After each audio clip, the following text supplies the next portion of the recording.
Gas masks and grenades.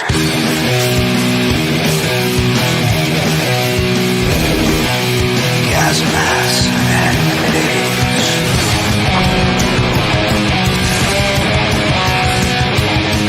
Gas masks and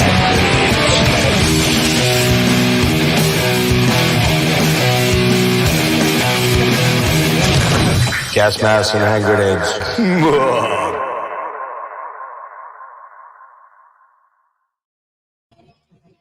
What is happening, YouTube party people? What is going on? I just stole that from Rob Flynn.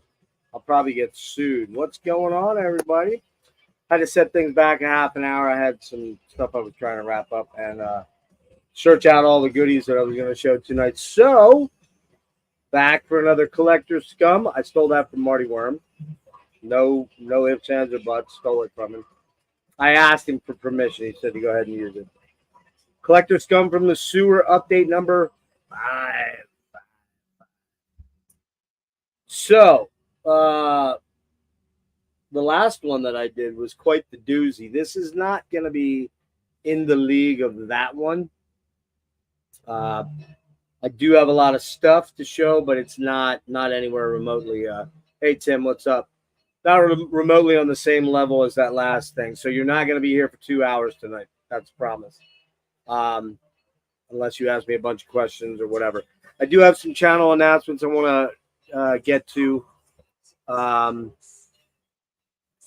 So why don't we just do those now? So tomorrow at 2 p.m.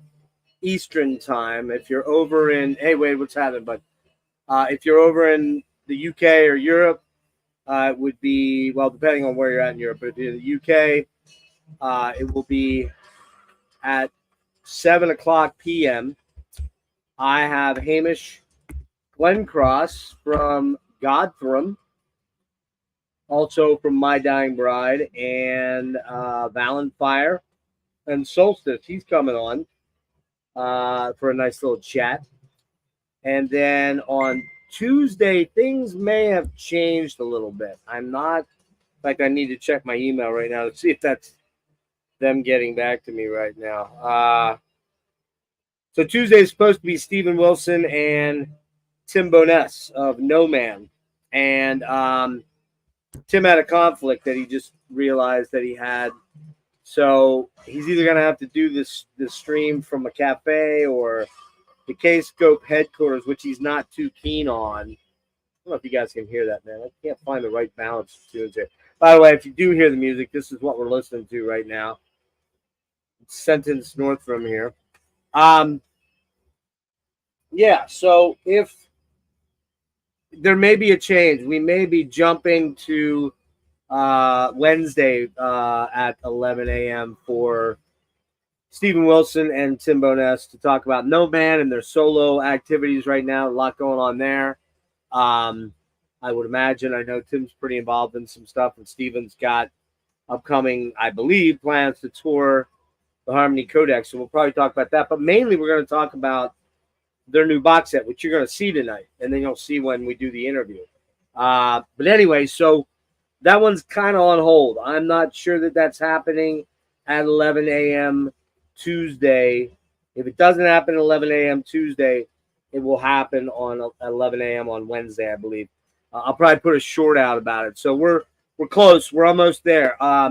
And then Wednesday at 1 o'clock in the afternoon, I've got Vlad from Necro Wretch is coming on. I'm kind of working with the guys over at Season of This, so you'll start to see a lot of their artists, the ones that I dig their material, and I really, really like this this new Necro Wretch, man. It's fucking killer. So we're going to have Vlad on and talk to him on Wednesday afternoon at 1 o'clock. That's tentatively right now, but it's mostly set in stone. And then on Sunday, the 25th, I believe it is, I've got two things going on. We've got at 2 p.m., I've got Chris and Mike from Skeletal Remains are coming on, man. Stoked for that. Their new album's coming up, small little tour. Seem like killer dudes. I love their music. Skeletal Remains, Chris and Mike on Sunday the 25th, I do believe. Okay. Also that day, unless things change, which they could with my health issues, because things are very bad, but that's not why I'm talking about that tonight. I'm not going to get too far into that. But long story short, Eric Berg from Psychic Vacuum and I are going to finally finish off the Jethro Tull catalog. We're going to do all the bonus tracks on all the reissues. We're going to talk about Nightcap. We're going to talk about Living in the Past. And we're also going to talk about the couple of box sets, the standard box sets, not the book box sets, that have bonus material like the 20th anniversary. What was the other one? Shit, what's it called? It's a 4 CD box set. I can't think of the name of it. It's in a cigar box. God damn, why can't I think of that? Anyways, that has some extra material on it as well. So, what's up, AZ Mig? Tim, I said hello. Wade, I said hello. Good to see you guys. Thanks for popping in here. Yeah, man. That new Godfrey is fucking very well done, man. I tried to get him to have his wife come on, but she's got to watch the kids apparently. So as you can see by the thumbnail there, we are. So that's the updates right now. I've got several other biggies in the wings, guys. Like some big time dudes. Not that Steven Wilson isn't, because frankly, of all the people I've interviewed, I kind of look at him as the alpha predator of everybody I've talked to.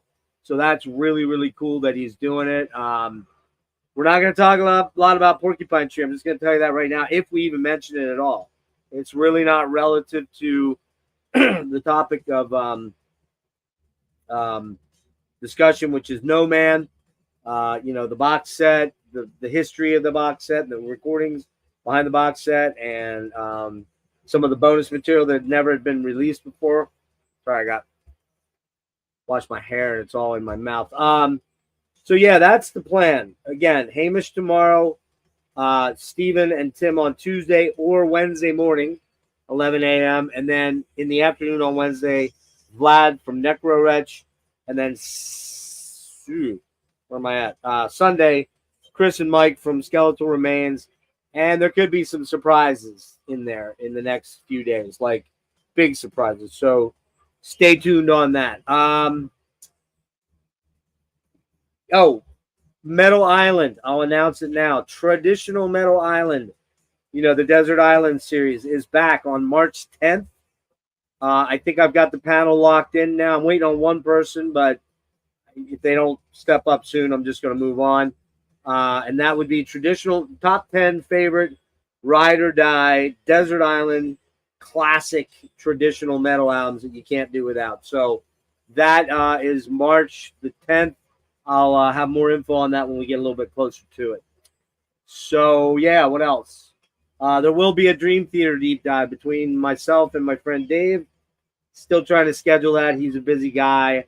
I've got a lot going on, too, so we'll get it in there somehow. And I think that's it. Oh, there's going to be a special about the Decibel tour that's coming up with Hulder, Worm, Devil Master, and Necrofire. Rick from the Dreadful Minutes and I are going down to see that tour in Philly on the 8th of March. So we're going to catch that. I got King's X coming up. Oh, no, I think that's the same night. Oh, it is. I don't have King's X coming up. Never mind. I've got Medusa's Disco.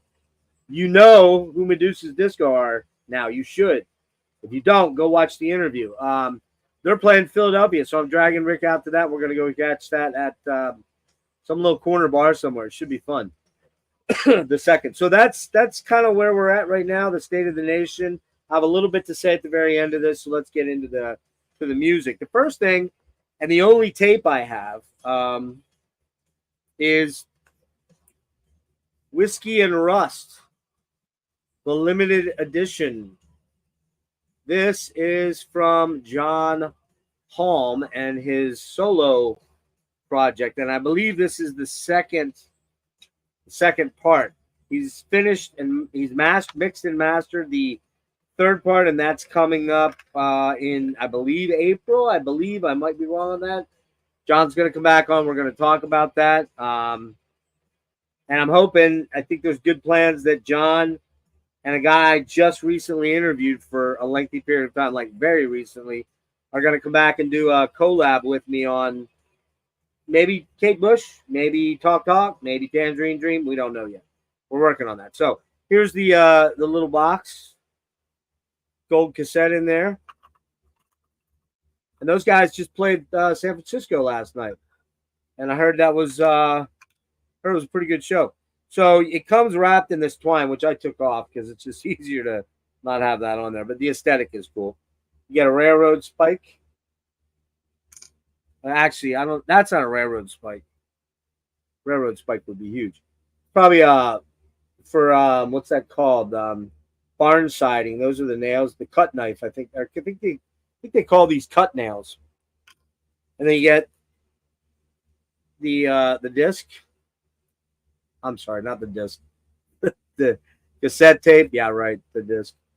You get the cassette tape, gold, really pretty. I've not listened to that, but I think I have the other companion piece, which is, unless that's the first one, that might be the first one. I haven't listened to this yet because I was thinking it was the. Well, I'll show you in a minute. I'll find that next. And here's the insert, the J card, really nice, high gloss, really well done, John. I doubt you're watching, but if you are, appreciate the coolness you've shown the channel. Okay. So really cool, neat little package there with the the little accoutrement. There's not many of these left. I want to say maybe 20 of them, and I think it's an edition of 100. Yeah, it's an eclectic thing, and it's a cassette. So I was begging him to do a CD on it. He's like, nah. But the new one is coming up, and we're gonna do a full-blown kind of rollout of it. Maybe even play some of it. I don't know, possibly. And we'll definitely be talking about the creation of it. And now, of course, I can't get the fucking thing shut. You're kidding me, right? All right. So, along with that, I bought this, and along with that, John was super cool and sent me this, which is either the first part. I believe it's the first part of the trilogy. Yeah, it is. So, really nice, man. This is freaking cool.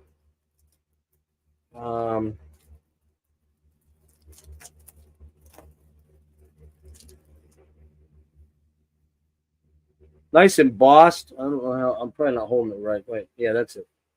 Nice embossed cover. It's just the bent spikes and nails, and really cool background. John does all of his own design work and layout and all that stuff. Super talented guy in that respect. He probably hates my stuff. This is Cast Iron Blood. That's the name of this one. It's kind of, if you don't know it, it's kind of Agalocky, but it's not. It's really not. It's very Morricone influenced, very rustic Americana. A lot of really cool pictures in here. Really well done, man. Really, really cool. Liner notes, all kind of good stuff in there. This one I listened to. Really, really awesome, man. Really awesome. Just a single disc, but he does it nice, man. He puts the little slipcase for the CD in there. I love that kind of attention to detail. I'll pay extra for that because I think it's worth it. So, John, kudos, man. Really well done. Looking forward to part 3 and having you back on. And, hey, Courtney's Fellowship of Oddballs. What's happening? What's up, Frederick? So, those are the 2 John Halm pieces. And I don't know what happened to my tunes, but they were on, and now they're off. So, where's my remote? There it is. Okay. Well, don't knock my guitar over. Let's start that. Okay, let's go to other stuff. So I've got 4. We'll do the CD, individual CDs. Then we'll jump to the box sets. Not nearly the same amount of box sets this time around, guys. Not even close. I was kind of a good boy this time around with regards to that. So I didn't go hellaciously crazy. So I don't know if any of you guys saw, but I did. I did a. Now we're listening to. If you guys don't know this, you should get on it, man. The great old ones, Cosmicism. This album fucking rules, man.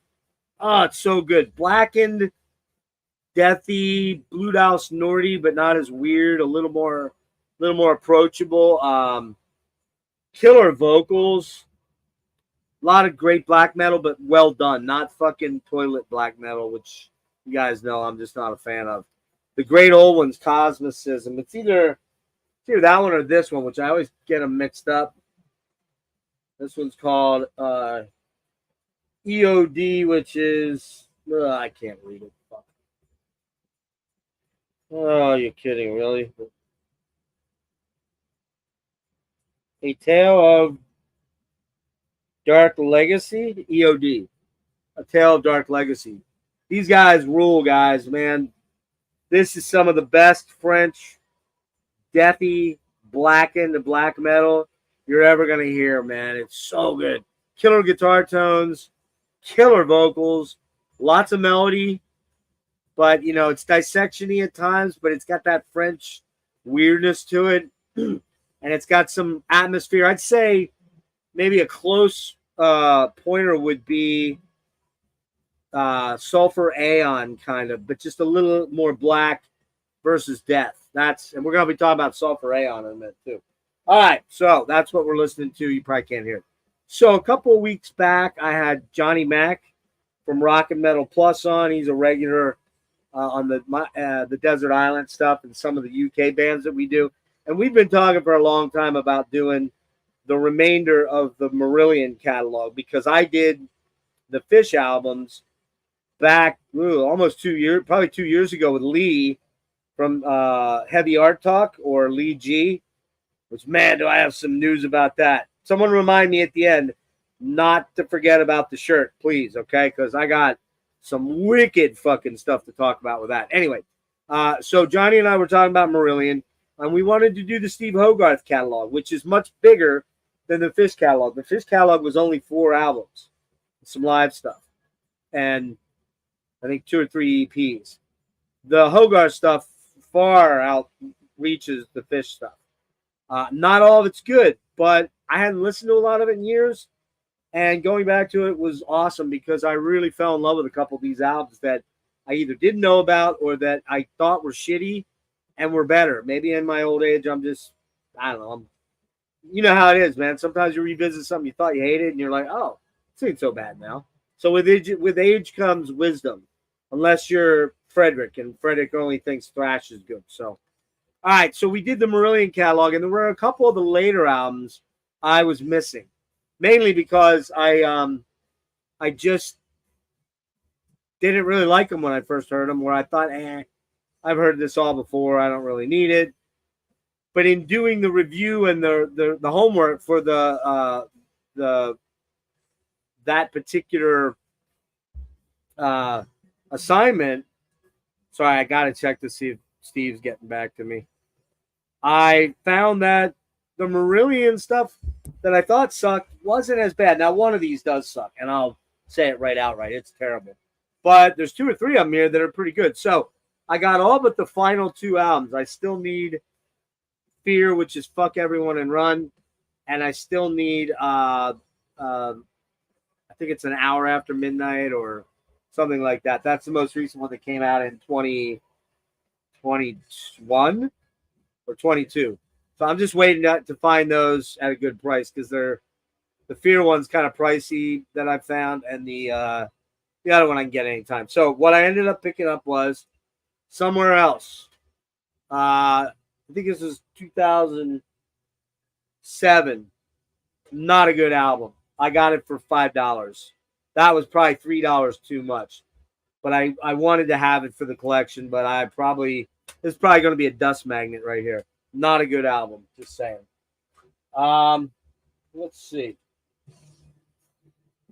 I picked up this one. Oh, shit. Sounds That Cannot Be Made, and there's some really good stuff on this. Is it one of the better Hogarth albums? No, probably not, but it's well done. I got it for like $11 somewhere online. I figured it was worth having. So yeah, this one's worth owning if you can find it in that 8 to 12 range, and you're a Marillion fan. If you're not a Marillion fan, you're not going to enjoy it that much probably. It's overly indulgent prog to a degree. That's songs are too long on, but I like some of them. And then this was the one that really shocked me. This is the one that took me by surprise. I did not know that this one was so good. Okay. And it's called Happiness is the Roads Volume 1 and Volume 2. And these things, particularly Volume 1, I'm sorry. Oh, there we go. This one. Volume 1, very hard to find on CD that's cheap. Most of them are in the $25, $30 range. This one's a little easier to find because it's not as good. It's decent. It's just not as good. This one is really good. I was hunting for this, hunting. Went to Discogs, and I dug deep down. Found both of these for this one for 15, and it's going for like 30 because it's the hard one to find because it's short printed. And this one was like 5. I think I paid for shipping and everything. I think I paid $19 or $20 for both of these, and I'm terribly happy. And the weird thing about it was when I went to pay, I recognized the email address as a guy that used to run the Near Fest back in the 2000s, Northeast Art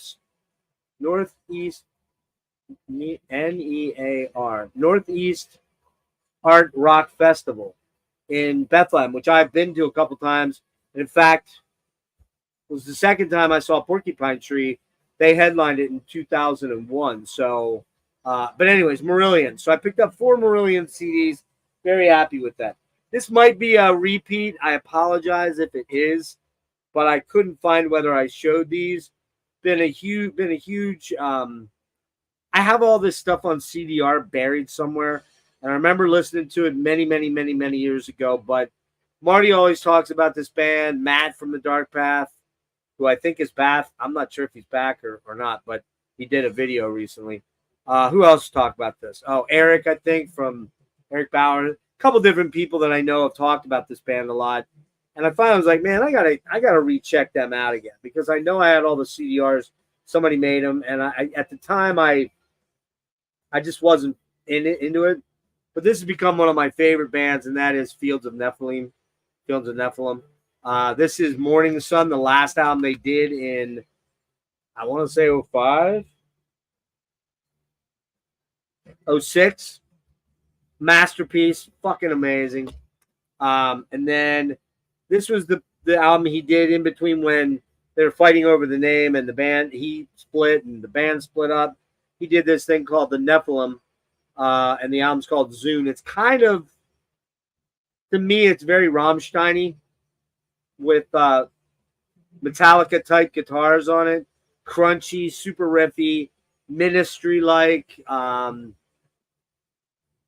Rammstein-y, a little bit of Frontline Assembly maybe, stuff like that. So that's the 2 Fields of Nephilim related, one related directly. Although this is only Carl again. None of the band members are on it that I'm aware of. And I don't know how that was settled, if it was settled, but they haven't done an album since. And I don't know where Carl's at. I have no idea whether he's performing. Doesn't appear that way, but maybe he is. I don't know. Okay, where are we at? Oh, we'll leave those till last. Okay. I've known about this band for years, probably going back to 15, 16. My friend John from Metalheads podcast turned me on to the current album at the time, which would have been this. Let's see. I think it's this one.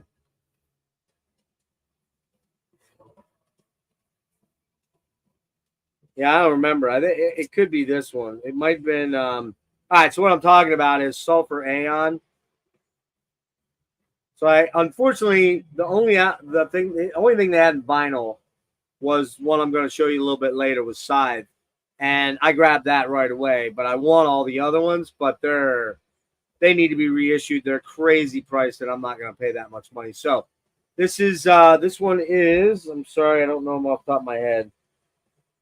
Swallowed by the Ocean's Tide, which I think is the one that I knew about in 2016 because I remember jamming this at work one day and being like, "Holy fuck, are you kidding me? This shit is badass." So yeah, here's the full. Well, wait a minute. Full trifold, and it comes and it's got the artwork in the inside here. Comes with the lyrics, lyric sheet. Yeah, had to get these through Van, I believe. Yeah.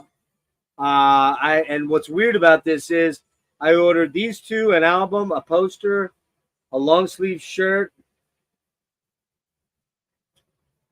Thought there was one more thing in it, and when I went to pay for it, it kicked me out. So I had to reload the page, and redo my order. And when I went to do it, I forgot to change the country to the United States. And when I got to the end, the shipping was only like $5 because it was in Germany. It was in Columbia, Germany. I didn't know there was such a place. Now I do. Um, Contacted the guys. All they did was charge me a flat $10. Fucking awesome, man. They were super cool. So these are gorgeous, man. Slip cases, trifold digipacks. Then here's the other one I got on CD. I don't know why I didn't get the third one on CD because I want them for the car, but I don't know. I don't know why I did that. So Imperium Productions on Van. This one is called Gateway to the Antisphere. Again, cool foil slipcase. And they're those nice slipcases that don't fall off, but they're not on so tight that you're break. You got to get a chisel to get them out. So there's that killer artwork.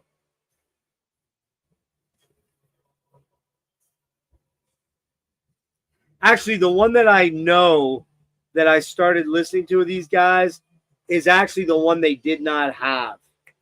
It's the one they did not have because I did get the album of this. You'll see in a minute, and they didn't have the albums for any other ones, and they didn't have the CD for this. They didn't have the CD for the one that I'm. The second one, I believe it is. I believe it's the second one, or the second or third one. I have the fourth one on vinyl, and I need to get that on CD too. So there you go. That is you're gonna talk. We're gonna talk about that band again in a minute, but those are the CDs there. So all right, moving on. For $5 the other day, actually just Thursday, when I was out to my neurologist, I ran up because it's close by the one really good record store around here, and I grabbed a copy of this. I've owned this album before, got rid of it. CD, rather, I should say. This is a local Hershey, Pennsylvania band called the Ocean Blue. They have a song that is super killer called Between Something and Nothing. Go check that tune out, man. Phil, you'll love this band. Phil, you will dig this band a lot. It's a great album. It's new wavy, new wave pop, but a little bit of quirkiness, a little bit of maybe Fix, maybe Bauhaus, maybe a little bit of a darker, sort of more a darkerness than like the Fix. But beautiful album, man. I love that song Between Something and Nothing, man. The guitar lines and the guitar solo sold me just to grab this for $5. I was no problem. I'll do that. Okay. While I was there, I grabbed this. Now I owned this album, OG, back in '87. I bought it, and I liked it a lot. But when I turned over to CDs, I got rid of almost all my vinyl. Phil, it's called The Ocean Blue.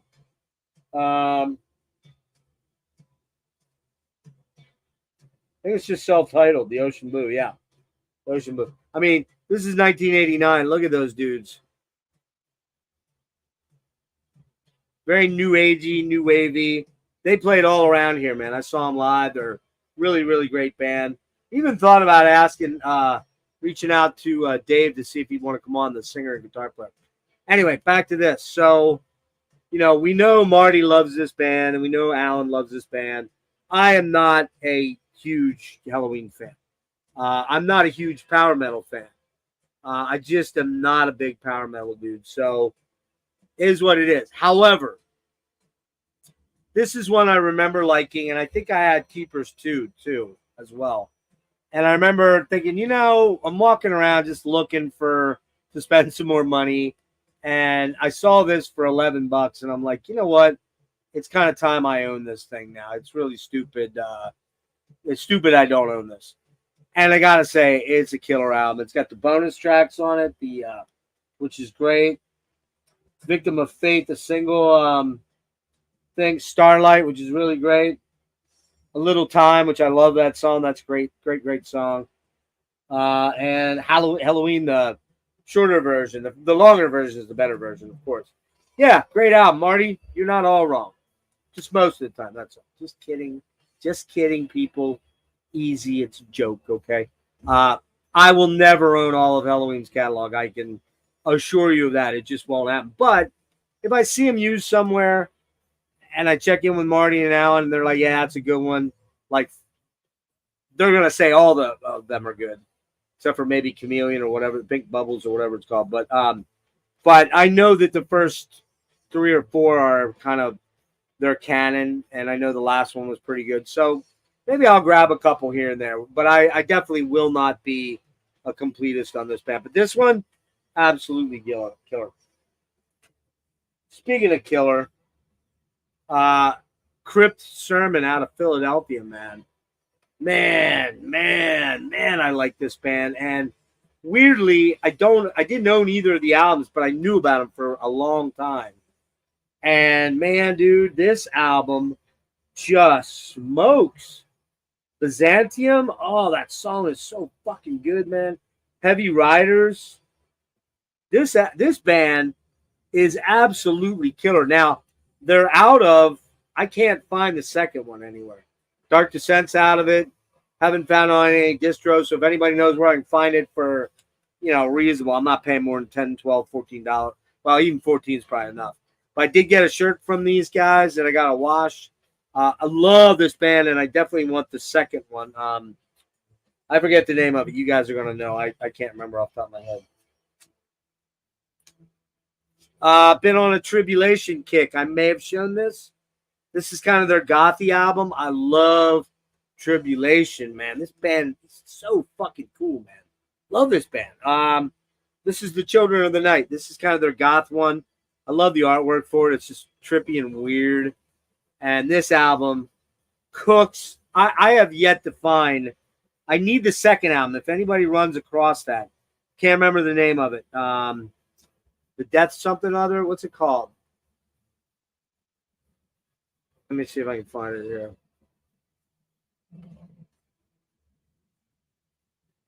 There we go. All right. What's the name of that second band? And it's the hard one to find. The Formulas of Death. I have The Children. I have Down Below. I have Where the Gloom Becomes Sound and The Horror. I do need to get the EPs. Fucking love this band. If anybody runs across The Formulas of Death, please let me know. Please let me know if you find Ruins of Fading Light. I definitely want to get that one. Yeah. So if anybody knows where a CD copy of that's at, I'd even buy that on vinyl if you guys know where it's at, but nobody has it anywhere. So that I could find recently. Back to Tribulation. Love this band. Super killer band. If you guys don't know this band, check them out, man. They're gothy, great riffs, great vocals, great melodies. I don't even know how much, Frederick, how much is it? Like I said, I'm not fucking spending crazy money. It's probably crazy money. But yeah, this is great. All their stuff is great. So got to find Formulas of Death. Maybe Frederick found me a great one. So yeah, there you go. Well, it looks like Frederick found one, so we'll have to fight over who gets it. All right, another band I've really been starting to acquire because it's a band that I've known about for a long time and really dug, but didn't own anything. A lot of their stuff is super pricey. It's import stuff. This was not cheap. Is Coil. And this is, God damn it, I know the name, but I can't remember. Love's Secret Domain with the bonus CD with all the remixes and stuff on. $100 Aussie. Yeah, I ain't paying that, man. No way. No way. Not worth it to me. Sorry. I ain't paying $100 for much of anything. That's a single thing, man. Yeah, me too, Wade. I'm actually broke for next month too because my daughter's in some financial trouble and I'm gonna have to help her. So Coil, Love's Secret Domain, one of their very best. I don't like it as much as Night Music and one other I'm gonna talk about here that I got a really special LP that I almost did spend $100 on, but you'll see why in a minute. There's only 100 of them, I think. So Love's Secret Domain, really, really cool. John Balance, Chris Cozy, not Chris Cozy. What's his name? Singleton. Chris Singleton, right? Yeah. This comes actually, it's kind of cool. It comes with a large style poster, but you don't usually see that in a CD edition, right? Not that I'll use it or do anything with it, but it's always cool to have stuff like that. And I think this came out, they're remastering and reissuing a lot of the Coil catalog. If you don't know who Coil is, look them up, man. They're too hard to explain. They're one of the forefathers of industrial and electronica. They're up there with Skinny Puppy for me. They're up there with Frontline. They're maybe even more important in some respects. They're up there with Throbbing Gristle. But this one came out on Infinite Fog Productions, who is they're re-releasing a lot of the Coil material. And this is not the place I'd start with. I'd probably start with maybe a Horse Rotorvator, the Anal Staircase. Yes, that's what it's called. Love Over Gold, which we're going to talk about in a minute. Not Love Over Gold. I'm forgetting the name of it. This is a band I'm just getting into like in the last couple years, so I don't have their stuff memorized. But this does come with a bonus track of untitled, unreleased stuff and different mixes and also some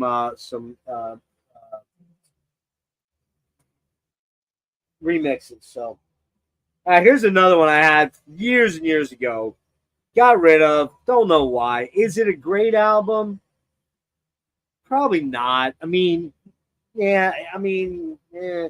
it really awesome? No. But what I kind of forgot about was it's actually quite good. And of course, if you know me, you know anything about me, you know this is my dude. This is the guy that made me pick up a guitar. It looks a little weird on here with short hair and everything. Although he actually has short hair now, too. So Alex Lifeson's Victor project, which came out in 06? 96. Holy shit, 06. 96. This is not a bad album, man. It's got Dalbello on it. It's got a female singer. It's got Edwin from I Mother Earth. You guys know that Canadian band? They're killer. Edwin's got a really unique, distinct voice, kind of like Geddy, but not. More raspy, a little more grungy. And remember, this is coming out in 96, so it's when grunge is coming out. $250? Nah. Never going to happen, man. Not going to happen. Yeah, Diane Sawyer song. Yeah, that guy. Diane Sawyer, that's right, yeah. From Trailer Park Boys, right? Yeah. Yeah, man. It's a much better album than you would think. Is it like Rush? No, not really, not at all. And that's the point. Is it kind of unique? Yeah. Is it earth-shatteringly amazing? No, it's not. But I think I got it for 15. This was going for quite a lot of money, various different places I looked for it, as much as $50. And I was like, there's no way I'm paying that. But I found a guy on Discogs that dropped it to me for, I think it was 15 with shipping, actually. So, it pays to be diligent and watch and keep looking and keep going back and seeing, what you can find in your price range. So I got it. I ain't giving it up now. It's not going out in the used. I don't actually sell CDs anymore these days. I just don't do it because I've done it before and I end up buying almost all of it back. So, all right, we getting some more metal here. Frederick, we even have some thrash metal for you. Let me do. Hang on, man. That's a box set. Sorry, I wasn't as. Oh, you know what? Let's do this.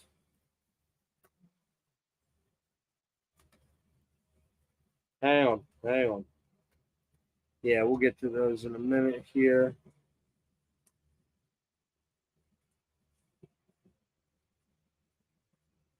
Thought I was better prepared. I apologize. Okay, good. Okay, all of these are 4 different albums by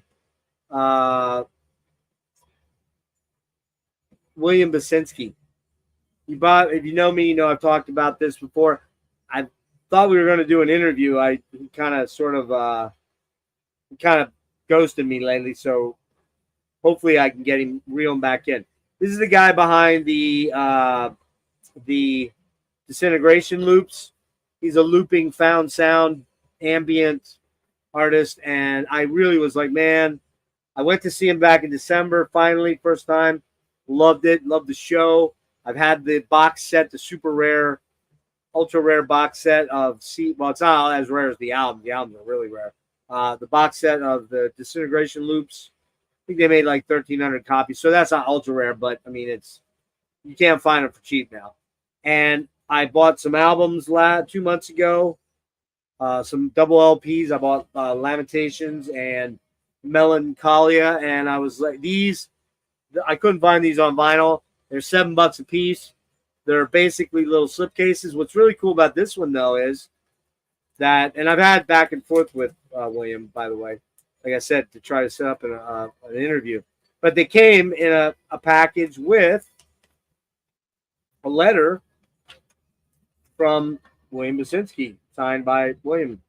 Dear Jeffrey, here's your recent order from William Basinski, Bandcamp.com. Many thanks for your great support of the work. Happy New Year, all my best. That was back in January. And man, these are just great, man. They're just, they're the stuff you put on when you want some headspace. You just want to zone out, zed out. Probably very dark. Yeah, it's dark ambient, but I don't know that it's like uber dark like Lustmord or some of the stuff that like Andrew Lyles does, or Traum, or Thomas Kohner, stuff like that. I'm still trying to get it together to do a dark ambient episode. That's hopefully coming. So I got a Shadow in Time, Red Tile, a Red Score in Tile, Vivian and Ondine, and the last one is Laguna, El Camino Real. Every one of them is great. They're $7 on Williams Bandcamp. You do get a physical product. It's a real pressed CD. Really, really, really fucking cool, man. William Basinski rules. Love that guy. William, please come on the show. All right. Worm. I didn't have this. I know everybody and their brothers had this, and of course I knew about it. Listened to it back in November of 21 or whenever it came out. Loved it. Just didn't get it. So now I got it. It's great. What do I have to say? It's Worm. I'll be seeing them in 2 weeks. Hoping to get some FaceTime with Mr. Phantom Slaughter. We'll see how that goes. All right. The rest of this is metal. I jumped out of sequence. River Dogs. If you guys watch my show at all, you pay any attention, you give any two shits about anything, the singer for this band, Rob Lamoth, was on 2 weeks ago. We had a 3-hour conversation. He was absolutely amazing. Really love that guy. Loved one of the best rock voices you're ever going to hear. This is This is Vivian Campbell. This was his project band. He kind of joined it. They were already a band. He kind of joined them after. Let's see. They were already formulating a band. They had a different guitar player, and Vivian was in Whitesnake, and he was looking to get out. I don't know the full story there without talking to Viv, and Rob didn't get into it too much, but guess he wasn't happy, and he came and jumped in with the River Dogs. They had a major contract with a major label, Epic, and a new Radiohead or new label head came in, took over the label, and pretty much buried this album because it wasn't his album. Said, work on your second album, and the second album pretty much flopped. So this is the third album. The second album's hard to find. I got to get with Rob and see if he found a copy of it. But this album is just as good as this, and this album is a 10 out of 10. It's a hard rock album, a lot of acoustic in it, amazing vocals, amazing songs. River Dogs. This is just as good, just as good. The second album is it's good. It would probably be my third favorite of all of them, but it's still a very good album. So River Dogs, check those guys out. And do me a favor, guys, please go watch that interview. Watch some of it, okay? It's a fucking great interview. Rob is a beautiful human being who writes absolutely incredible music. Go check it out. Not everything in life has to be metal, guys. I'm just telling you.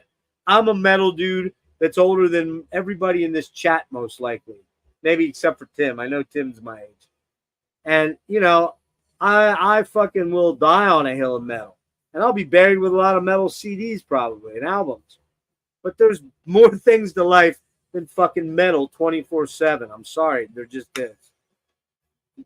End of rant. Okay.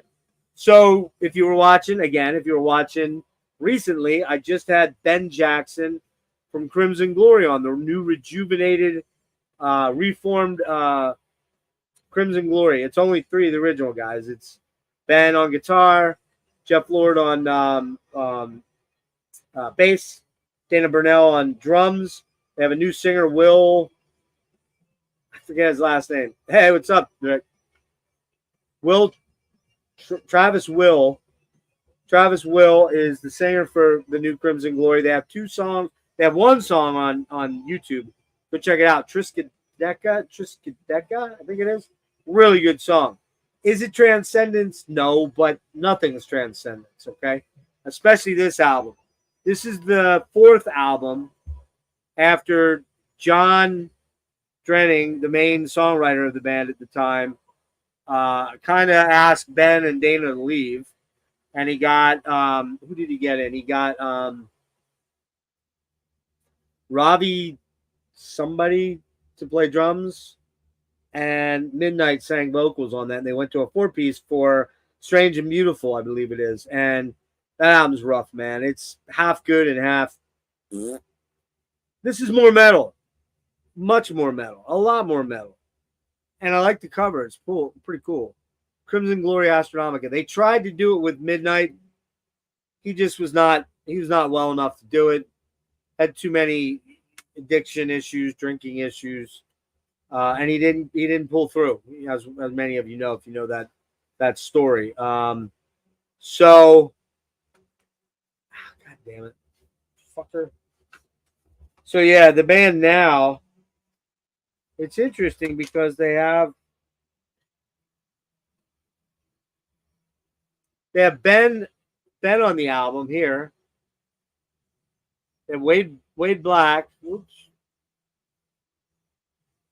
Drenning, Jeff Lord, and Steve Wackles from Sabotage. Steve Wackles is not on this album. Neither is Ben. They were in the touring band, but they were not on the album. So kind of a weird little thing there. But anyways, on to Astronomica. They pulled in Wade Black from what's the name of the band that Wade Black was in? I can't remember. Kubla Khan or something like that. I can't remember the name of it. Somebody help me out. Anyway, it's a good album. It's okay. It's metal. It's way more metal than the third album, but it's got drum programming on it, and I think I can tell. The songs are not anywhere near as good as the best songs, I think, on Strange and Beautiful, which are, there's only 3 or 4 that I really, really enjoy a lot.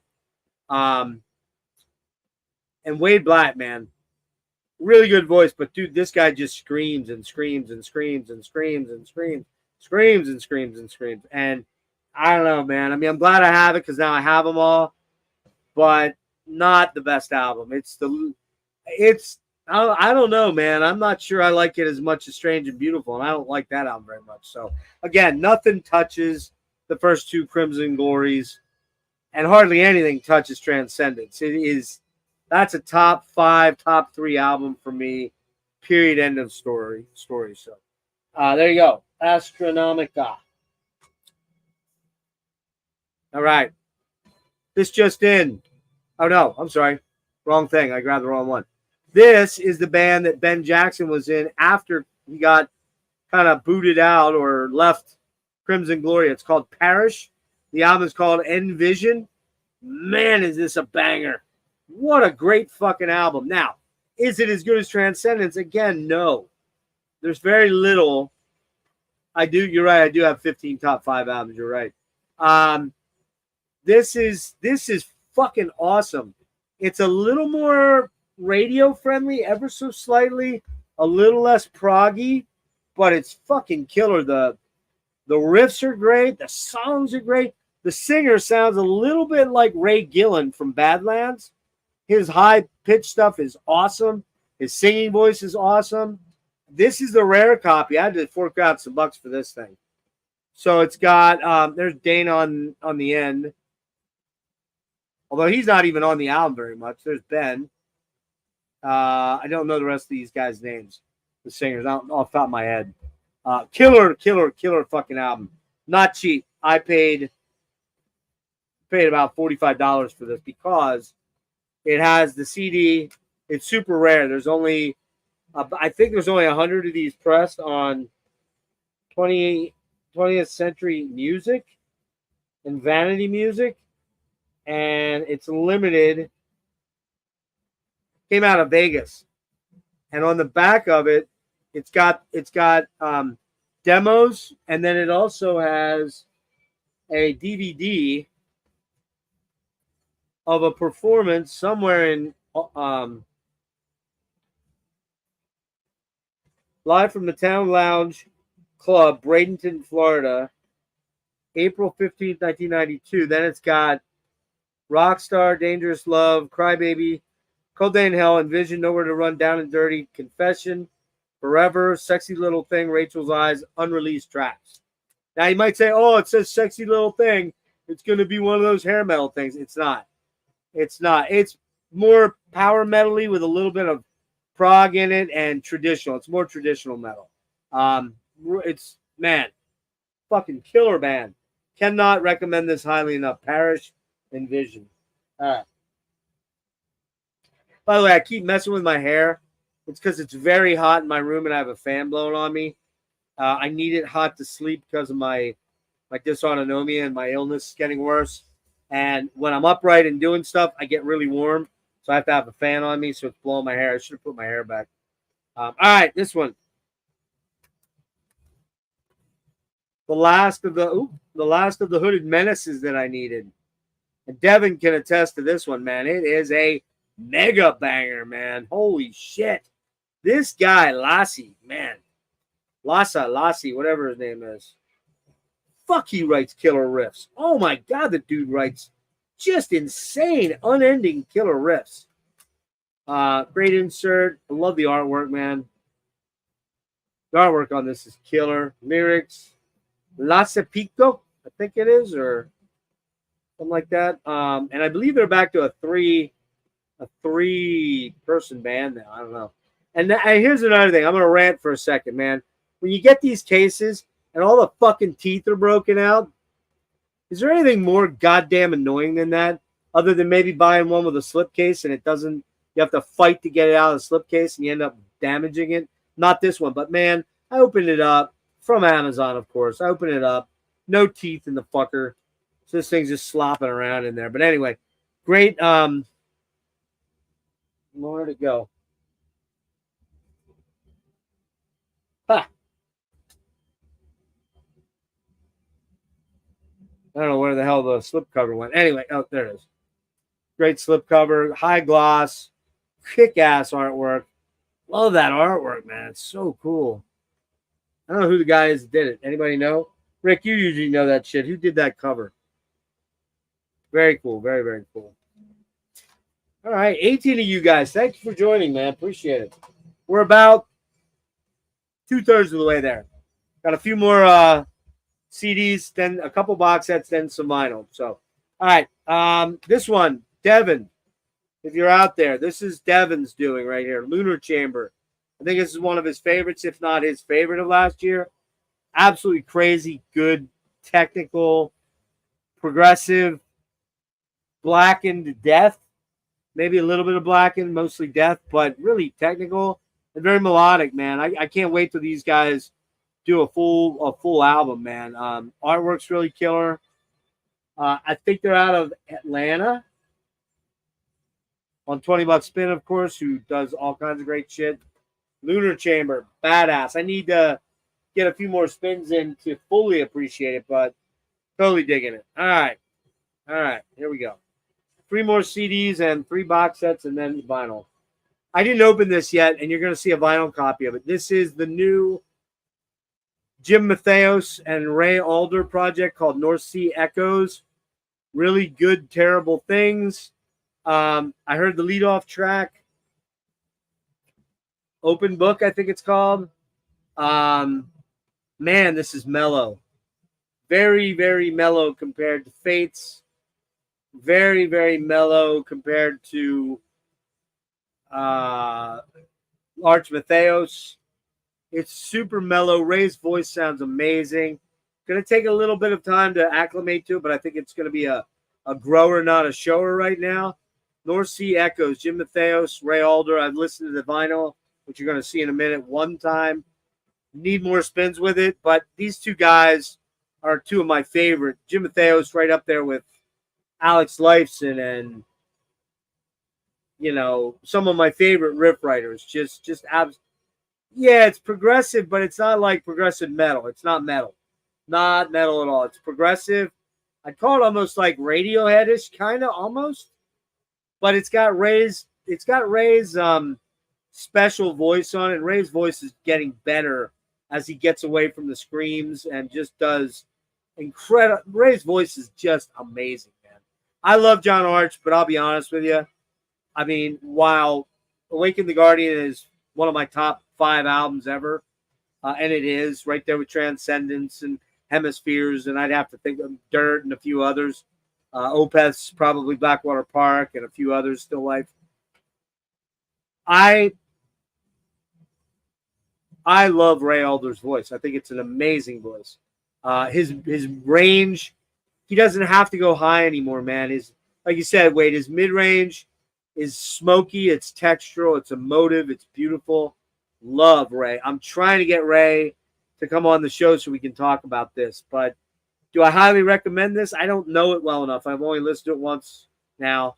I think it's you're wrong, Devin. You're just fucking dumb. You're wrong. That's not even remotely right. Their highest selling albums by far were with Ray Alder. Parallels outsold all those early John Arch albums by fucking tenfold. Just saying. That's the reality of it. So you like it better, and that's fine. And I do love Awaken the Guardian, but I'm going to tell you truthfully, if I had to take one Fates Warning album to my grave, it's probably Parallels. So there you go. It does mean shit in terms of keeping the band going. They made the most money and became the most high profile with that. And every song on that album is good. You've not given any of those albums a real chance. I know it for a fact, so don't get fucking smart with me. They are excellent. There's not one bad Fates Warning album except for maybe Night on Brocken. It's just Iron Maiden worship. It's okay. Spectre Within's great. But Parallels, Perfect Symmetry, Disconnected. I mean, Pleasant Shade of Grey. They're fucking masterpieces, man. So anyway, North Sea Echoes. This one, I don't even know how I fell into it. I fell in a wormhole a couple days ago. No Exit's great too, man, Zach. I love No Exit. A lot of people shit on that as being that as their pop album, man. There's so many cool songs on there, dude. It's a great album, man. But Parallels for me is their pinnacle, I think. All right, so there you go. You own Ray Alder albums? When? Do you? I didn't even know that you own those. Hate to admit it. Hades. Hades. So this band, this is called If at First You Don't Succeed. I really dig the artwork, man. I don't know. I guess it's Photoshop, Rick. I don't know. Digital art, I'm sure. I love this thing. Yeah, it's got to be digital art. It's got the Photoshop glow on the hands. But I love this album, man. This album fucking smokes, man. It's angular, watchtower-y like thrash, which makes some sense because it's got Alan Tecchio from Watchtower singing. Don't know any of the other dudes. Jimmy Schulman on bass. Wait a minute. I do know Ed Furman on guitars. I know that name from somewhere else. T. Coombs on drums and Dan Lorenzo on guitars. I might know who he is too if I dug around a little bit. This album fucking rules. This album rips, man. Killer fucking watchtower-y riffs that are not quite as complex as that, I don't think.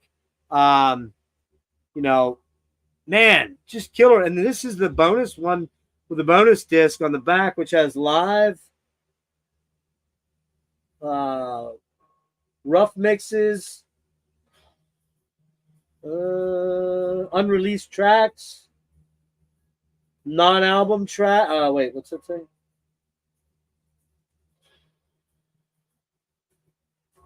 Looks like there's a cover on here. Yeah, and then there's a 2005 recording. So I don't know, man. Technical thrash, killer shit. There you go, Frederick. Are you happy now? I showed some thrash. I do like me some thrash. All right, last CD here. Sporagmos. Been waiting for this thing. I'm really hoping to get Paul and maybe Morris or Eli or some of the guys on, Jeff, to talk about, the lead up to this and going into this whole thing. And obviously I'm talking about Spectral Voice. Hoping to see them in May. I think it is May with Esoteric. Oh, like I'll be in heaven. I'll get to meet my boy Greg Chandler from Esoteric, and I'll get to maybe meet these guys and check all those guys out live. I'm stoked. Sporagmos. This thing is very easily going to be high on the list at the end of the year. I just need to check something, guys. Give me one sec.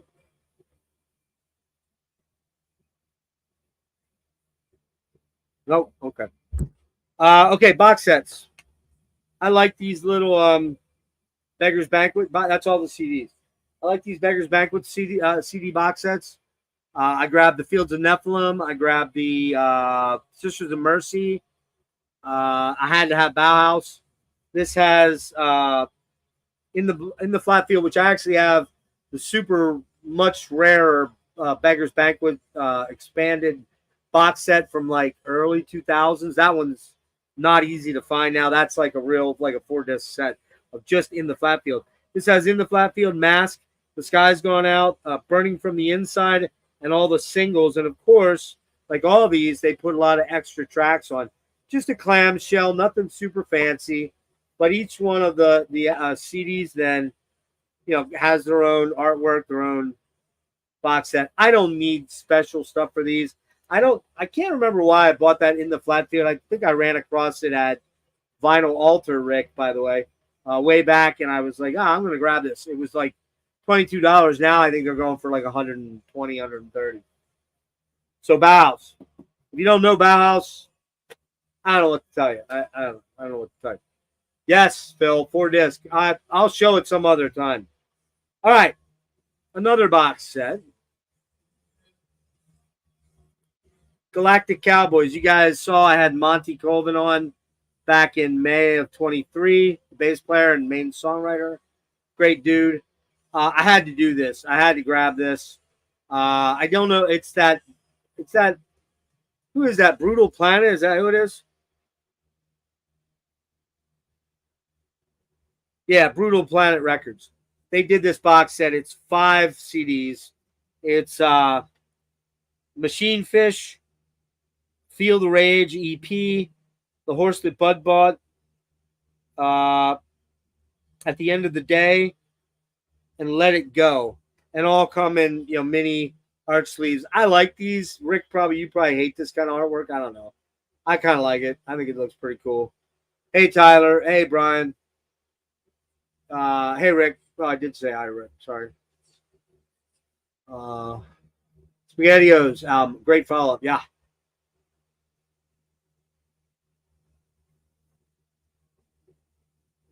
Did they really? I didn't know that. They took them to. They had the name originally, though, right? I think because they were like a late late 80s band, like 87, 88, I think, or somewhere in the thrash zone. I didn't know they took the Norwegian Hades. Yeah, so there you go. Let It Go. I always dug this album cover. It's weird, man. Machine Fish, which those are eggs for eyes. And the story is on my interview with Monty. He talks about it. And actually, is that 2? Yeah, that has the CD and the Feel the Rage EP. The Horse That Bud Bought. I've listened to 2 of the 3. I knew these way back when, but I didn't remember them very good. So I had to get it, man. And now I have all the later albums, but I still need the first one, the debut, which I had and got rid of. Or do I have them? No, I need the first 2, Ranch on Mars or Space in Your Face, Ranch on Mars, and the first 3. And then I think this is their 4th. So Brutal Planet Galactic Cowboys box set. Okay. Oh, I lied. I said 3 box sets. I have 4, 5. Okay. You know me. I love my classic rock. UFO, Strangers in the Night, 8-disc box set, the complete tour of the USA in 1978. This is a legendary recording, of course.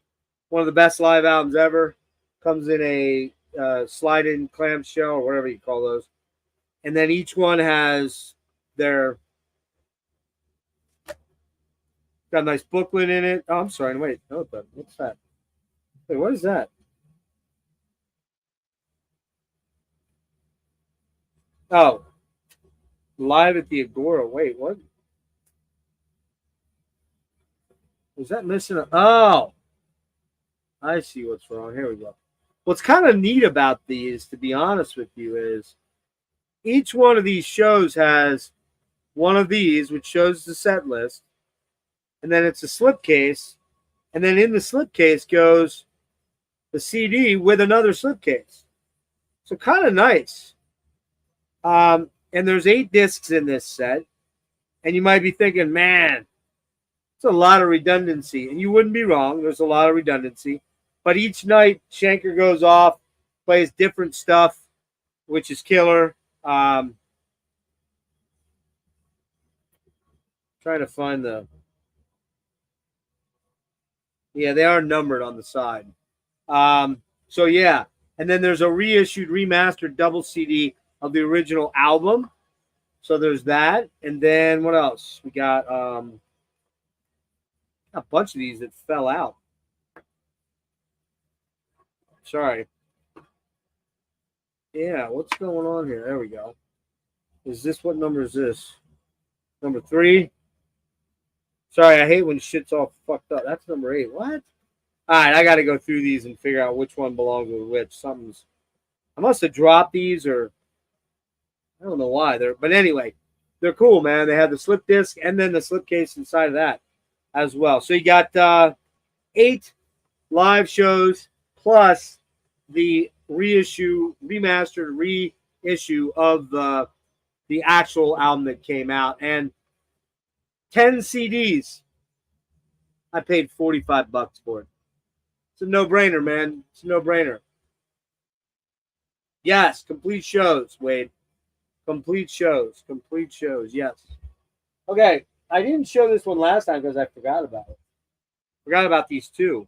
The last one of the Jethro Tull box sets, an 8 CD DVD for Blu-ray audio, or not Blu-ray audio, DVD audio 5.1, is the Broadsword and the Beast. I'm 99% sure I didn't show it. Crazy amounts of stuff on this. You get the Steven Wilson stereo remix. You get associated recordings. You get Live in Germany 82 Steven Wilson stereo mix. Associated early 81 sessions, Steven Wilson stereo remix, sorry. Further associated recordings, Steven Wilson stereo mixes. DVD 1, 2, and 3, you get 5.1 of the albums and the bonus tracks and the associated recordings. And then on the DVD 3, you get the Live in Germany set from 1982. There's also video on here somewhere. There's an 82 radio broadcast of a full set, previously unreleased. Early rough mixes of several tracks, original master mixes, and demos. Absolutely nuts. When this came out, it was going for like $90. I'm like, nah, I'm not gonna do it. I'm not gonna do it. Even though I want all these. Long story short, dropped to like $56. For 8 discs, I'm okay with that. So I'm good. Yeah. Last box set and then handful of vinyls. I had this one last time, but I forgot to show it. Got it pretty cheap. Marvin Gaye, The Master 4-disc set. Has all kinds of super early recordings. Sorry, hang on. Something just fell on the floor. Early recordings. Stuff from the early 60s, 50s rather, I should say. And then all of his great late 60s and 70s materials on here. I love Marvin Gaye, man. Love what's going on. And for Here, My Dear, just some of the most incredibly beautiful, soulful, amazing music. So Marvin Gaye. And I think that's it on box sets. Did I get them all? That doesn't seem normal, does it? Doesn't seem like that's possible. All right. It is giving me... No, it's not giving me healing, Rick. I feel fucking miserable. All right. Now, hold on a minute here.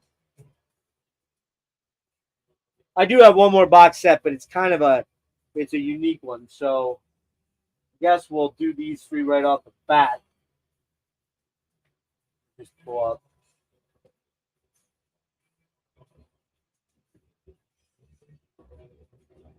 All right, so with Steven Wilson coming to visit tomorrow or Wednesday, we'll see how that goes.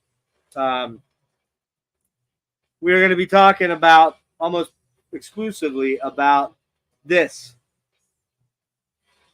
This is the No Man box set that just came out in January, late January, called Housekeeping. It is a 5 CD affair. It includes remastered versions of the first.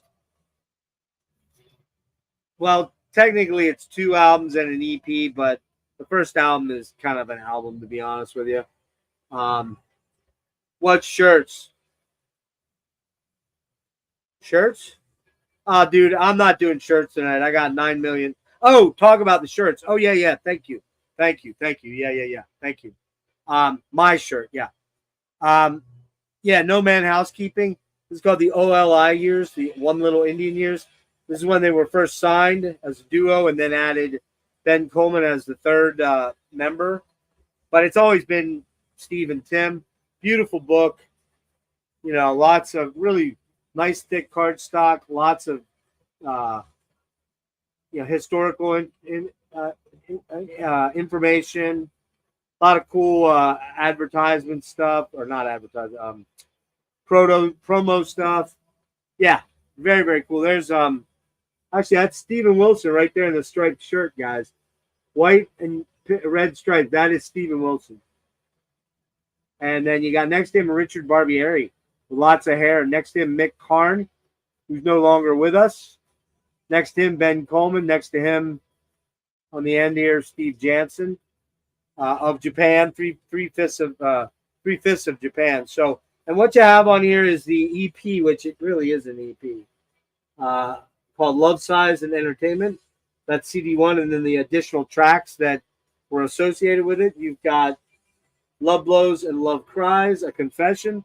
That was their first real album, but because an Entertainment was deemed an EP, but it really wasn't. It was more of a full album. And then that has associated additional tracks. Then we got the singles, all the singles that came in this era. And then we've got the amazing Flower Mouth album, remixed and remastered, I believe, or maybe that's not. I gotta look. That one I think he did a while back, so that might not be. And then we've got 13 radio sessions where they played live. Some acoustic bits, all kind of stuff. So this is what we're focusing on. When I talk to Steve and Tim, we'll probably get into their solo activities, like what's coming up for them. But I don't think we're going to talk about Porcupine Tree, to be honest with you. Along with that, I got this actually came out before that, and it's called Swagger. It was the Swagger EP. So this is the Lost Volume 1 tracks from 89 to 90. And so I got a bundle with the box, with the CD, with the album. I could have gotten a cassette, but I wasn't that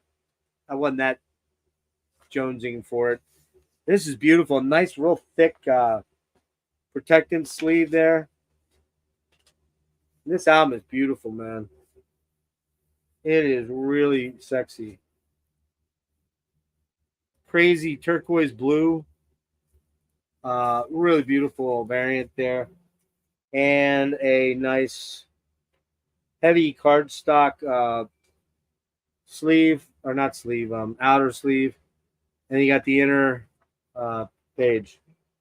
So yeah, so that's the stuff that I'm going to talk to Tim and Steve about predominantly. There you go.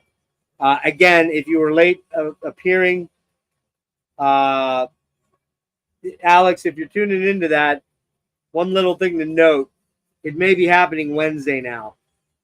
There's a little bit of a problem with potential with some. Tim has a conflict, and we're probably gonna have to potentially do it Wednesday, but I gotta wait to hear back from Steve. I haven't heard from Steven, so we'll see. If not, Tim said he was open to doing it from a cafe. So we'll see how that works out. I don't know. If you want to find out about what's coming on the channel, I'll quickly run over it at the end, but I did go through that at the beginning. All right. North Sea Echoes. We just talked about this. Jim and Ray. Cool marbled mustard and olive. Really cool. Kind of bare bones, man. Just that metal blade. Not even an insert. The stuff is on the back of the album. You know, again, I talked about that, so you have to rewind. I had to get this. It was one of the Marissa Nadler albums I don't have on vinyl. I have most of her stuff on vinyl now. Couple of them thanks to Rick. Well, one thanks to Rick and my kid. This is Marissa Nadler's July album. This was a very limited edition of 250 from Sacred Bones. Comes with the flex disc of a demo track. It is a silver. It almost looks white, doesn't it? It's silver. Anyway, I fucking love Marissa Nadler. If you guys know me, did a 3.5-hour interview with the poor woman. I love this album. Might be my favorite, although I have a lot of favorites from her. So I was super glad to get in on this. It sold out very quickly, and although you can check her website, see if she has some left, but the allotment that Sacred Bones had was gone very fast, and I snagged that fast. Okay, Sporagmos. I got the bundle, got the T-shirt, got the CD, but I didn't stop there. This is the olive. I don't even know what swamp green. I think they called it swamp something, swamp mustard. So that's the first version I got, and then the second version came yesterday, and it is, why do I have to have two? I don't know. I can blame this on Brian if he's still in the chat. He sent me a 25% off coupon. I'm like, well, fuck it. If I'm gonna buy a shirt, I'm gonna buy that other variant. So I got the variant, which I don't know what they called this one, Black Swirl Galaxy thing, something, I don't know. And I haven't fully talked about this yet, but love it, love it. So I did get the shirt, t-shirt, not the long sleeve. I don't usually wear long sleeves unless they're these baseball jerseys. But I did get a Sulfur Aeon shirt, so yeah. Remind me one more time. We're almost there. 15 minutes yet, and we'll be about done. To talk about the t-shirt at the end, somebody. This is that Infinite Fog Coil album that I went ape shit on. I just had to have the Ape of Naples. It's considered their best. Crazy cool artwork. Triple album from Infinite Fog. It has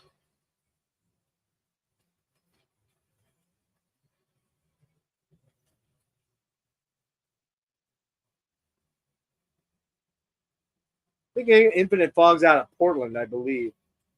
This was not cheap, man. This might be the most expensive album I bought, but God, look at this variant, man.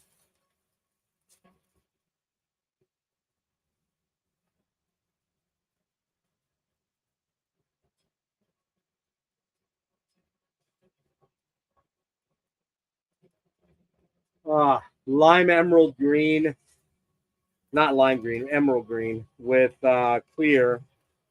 This was, I believe, limited to 150 copies, but I'd have to go look to make sure. Someone can check me. It might have been 300, but I thought it was 150. Anyway, love this album. Love this edition. I'm like, you know what? I'm just doing it. Fuck it. I had the money back then, and I was just doing it. So it comes with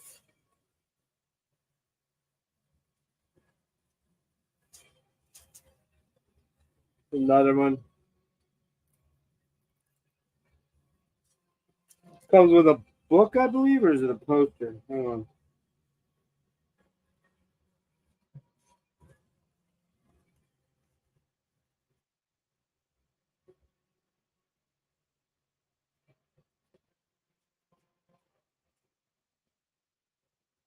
There we go. So 3 albums. Actually, I thought it came with a poster, but I'm not finding it. Wow, wrong. This one was not cheap, gang. This was with shipping about $80. So, yeah, there you go. Coil, the Ape of Naples. Beautiful, beautiful packaging by Infinite Fog. I'm trying to find a place to put all this stuff. All right. A few more albums. I know what you're gonna say. You're like, "Are you kidding me, Mr. Liberal?" I'm not that liberal. I'm just gonna be honest with you.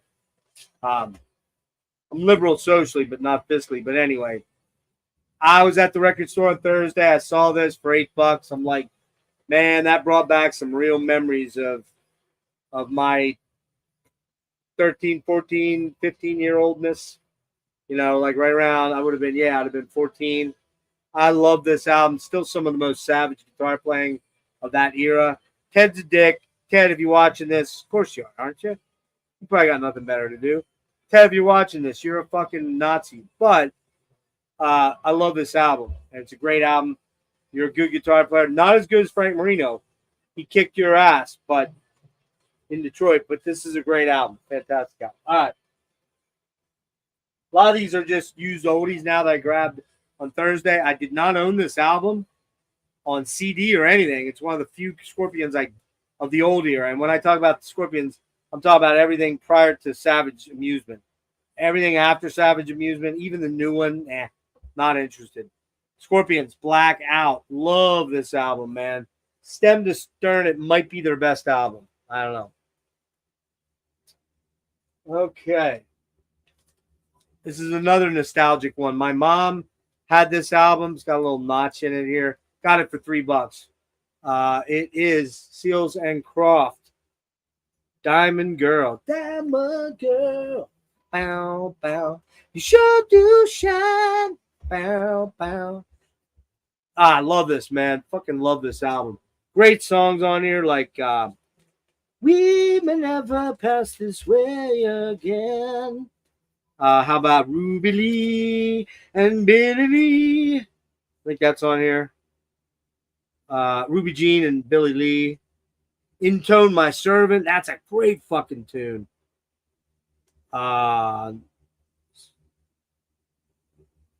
Standing on the Mountaintop. It's going to come. Oh, wait, where's the Jessica's on here? Oh, man. Great album, man. Seals and Croft. Just fantastic, man. Fantastic nostalgic 70s stuff for me. Speaking of nostalgic 70s stuff for me, almost 80. Bob Seger and the Silver Bullet Band, Night Moves. Look too tall, could have used a few pounds. Tight pants points. Whatever. I don't remember the words, but you know. Working on mysteries without any clue. Working on the night moves. You just don't seem to have as much to lose. Man, love this album because it's got my favorite Bob Seger song. One of my favorite 70s songs, Main Street, is on this. Man, I fucking love that song. Love that tone of the guitar on it, man. Oh, my God, Main Street, one of my favorite 70s songs. Bob Seger, one of my favorite 70s artists, was super glad to have this for $4. You kidding me? All day, every day. All right. I have this on CD, and you fuckers can laugh, but I got 2 words for you right here. Europe, Wings of Tomorrow. It's their metal album. Yeah, it's pretty metal. Is it heavy metal? No, but it's pretty metal. It's fucking awesome, man. This is a great, great, great album, man. Great album. Wings of Tomorrow. If you get one Europe album, if you're ever going to buy one album by Europe, Tyler knows, fucking Wings of Tomorrow rules. All right. Blue Nothing. Finally got the EP from Worm. And it's great. I got the all blue one.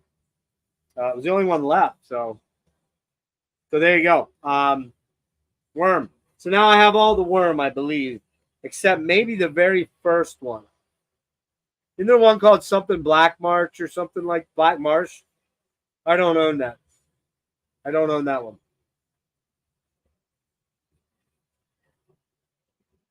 Yeah, it was cool to have the Nice Price on there. The Nice Price variant, yeah. Void Ceremony. Speaking of Worm, this has Mr. Phil Tugas from Cathealist and Atramentus and Worm and First Fragment and all that stuff on guitar. This is killer tech thrash. I'm sorry, not tech thrash. Tech death metal. It's fucking awesome.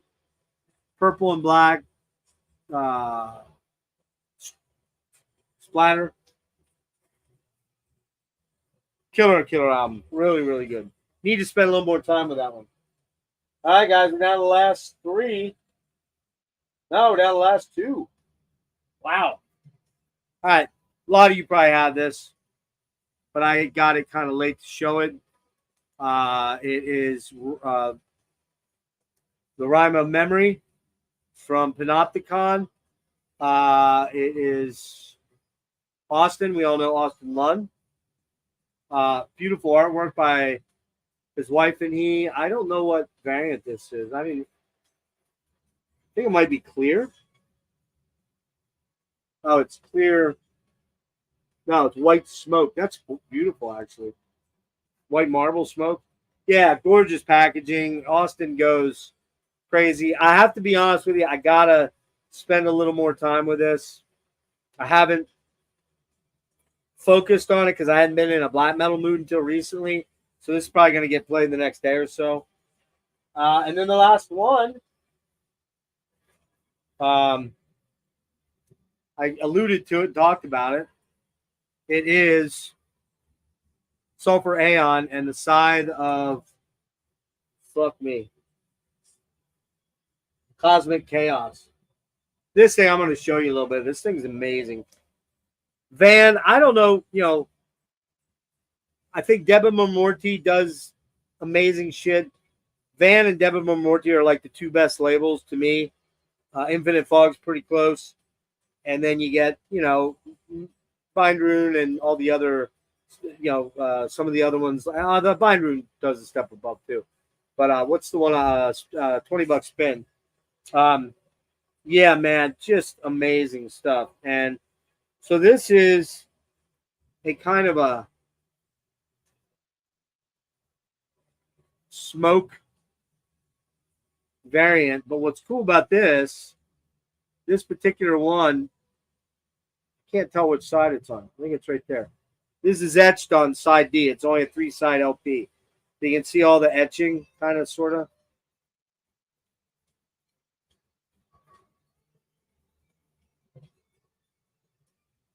There you go. There you go. It's all these tentacles coming out from the center. Cool as fuck, man. So, yeah, that's that. Let's see what this one's. Yeah, I don't know what they call this. Like Coke bottle? No, it's not Coke bottle. It's gray smoke or something, or I don't know. And it comes with a slipcase, which I didn't use. And then the album is a gatefold. These guys go way above and beyond. Look at that thing, man. Absolutely insane. And then they always do killer booklet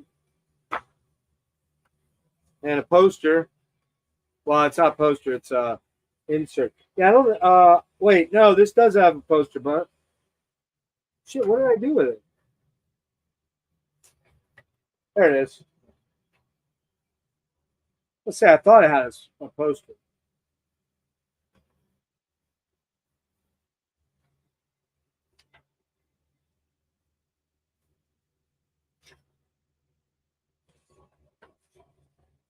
So there's the whole cover and a thing with the guys in the evil in the back.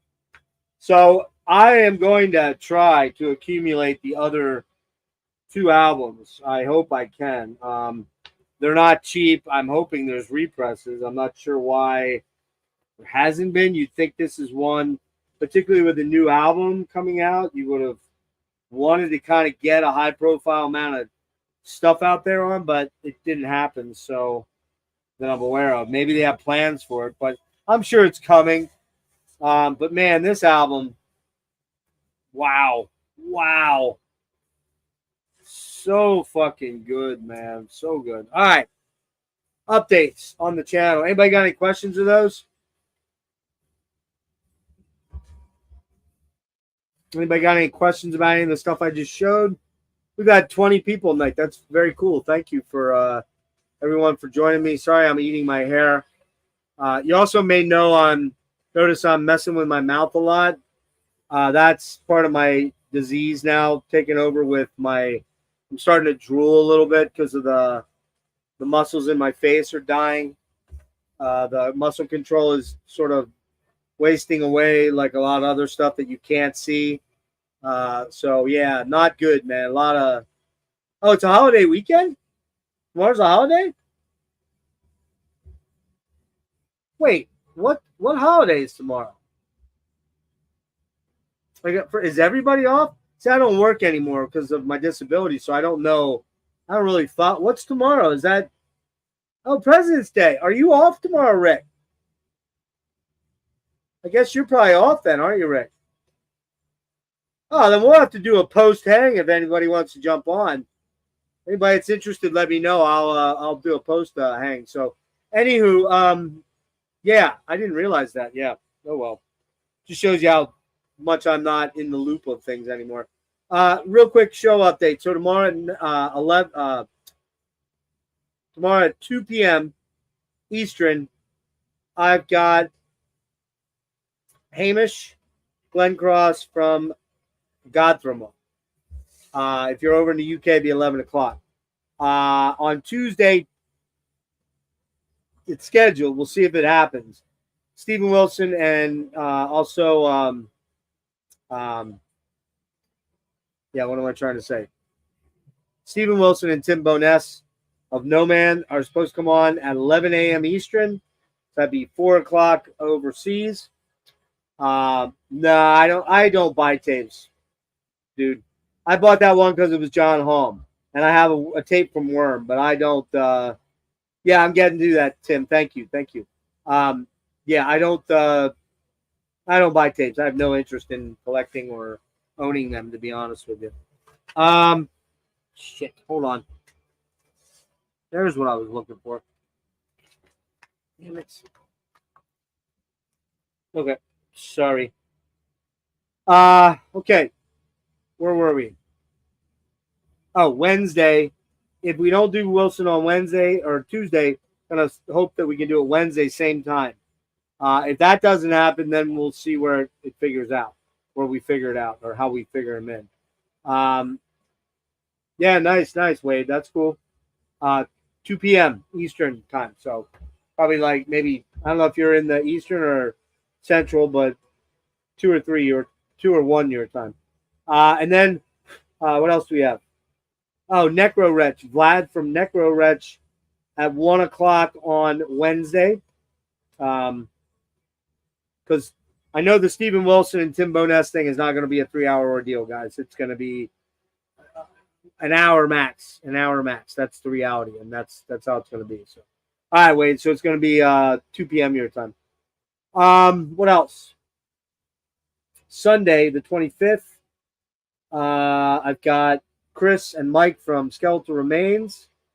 I've got. I'm scheduling the following people are coming: John Wesley from Porcupine Tree, Jeff Coleman from Edwin Dare, and God, he's done a number of things. He's played with Glenn Hughes. He's played in UFO. He's done a lot of stuff. He's a killer guitar player. Oh my God, this guy's great. So he's coming up. Yeah, that's all I feel like I should say about actual people that are definite, but I have a couple more that are close. I'm going to try to get Paul, some of the guys from Spectral Voice to come on to talk about Sporagmos and the tour. I think if you watched the interview with Isaac from Blood Incantation, pretty good chance you'll see him again on. And John Holm is probably going to be coming back. Hunter Ginn is somebody I've talked to too. I'll try and get him and Jeff Wagner on for a very obscure Swedish, Norwegian, Scandinavian prog episode. Bands like Rock and Opposition, like Universe Zero and Artzoid and weird prog. So we'll see what happens on that. And last thing that I'll get into, well, two last things. The last thing I want to get into, Nate, go check out Jeff Coleman, Kollman from Edwin Dare. Oh my God, dude. You'll love him. Fucking sick. Can do it all. He's really a jazz guy, metal guy, hard rock guy, just fucking incredible. And then Edwin Dare was like, I think late 80s, early 90s. Man, just crazy good. Radio show. Why do I need to do a radio show? What's a radio show? Podcast? I don't know what you mean by that. You mean what Ben's doing? Where he's playing songs and getting away with copyright stuff? I don't want anybody coming after me for copyright, to be honest with you. And the stuff I'd play would be way too mainstream anyhow. So, you know, I mean, Ben's playing a lot of obscure stuff, which is cool. more power to him. But I'm not messing with the that tends to throttle you. I don't know if he knows that, but usually that they catch up to that and they start to actually remove subs. That's what they end up doing. So, but yeah, I'm not really interested in doing that. If you haven't noticed of late, my channel is kind of more centered on the interview thing now more than everything. We're gonna still do some deep dives. We'll probably come back and do the dad series a little bit at some point. We'll pick them back up again and mess around with them. I am going to be doing some editorial stuff for labels. I'm doing something on the what's it called, the Decibel tour coming up. So yeah, Frederick, I don't have any interest in doing that. I'll be honest with you. That's let Ben do that, or somebody else. I don't want to mess with somewhere along the line. He's going to get timed out. They're going to catch him doing it, and they're going to either suspend him or start taking some of his subs. That can happen. So unless you're playing super obscure stuff, which a lot of the stuff I listen to isn't like massively obscure. Some of it is, but not a lot of it. I'm a pink panty wearing douche canoe poser, Frederick. Come on, man. What else? T-shirt. As you know, I jumped past 1,000 subs a couple weeks ago. Yeah, Rick Beato did have Steven on. He did. Yep. Rick Beato can get anybody he wants. He has that giant platform. So, yeah, he did have Steve on. But for about an hour, and I'm a tiny channel, so what's that tell you? I know that Steven's doing this as a favor to me because we have a history and a friendship that goes back a long time. And we kind of, we fell out of touch, and I think he's doing this knowing I'm not well, knowing my health is very bad, and it's very bad, guys, very bad. He's doing me a solid, and I really appreciate it. Really appreciate it. He's a good guy. He's a good dude. Anyway, the shirt, and hold on before I do something that I get in trouble for. Hold on.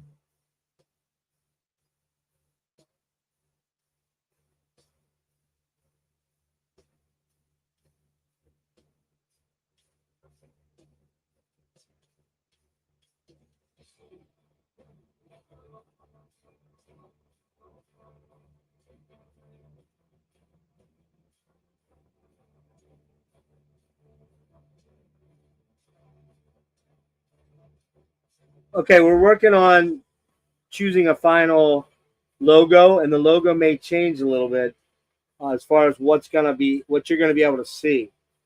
So yeah, Lee told me not to share these, so I better wait. I want to show you. If you've been paying attention, I guess I can show this. I don't have the. Oh, I forgot one. I don't know where it's at. I forgot one CD. I got to pull it out, but this just came today. You guys, if you know me, you know how much I love Jean-Michel Jarre. This is the Trinity, the trilogy, Oxygen all the way up. Oxygen, the original album, one of my all-time favorites. Top 10, top 15 of all times. Top for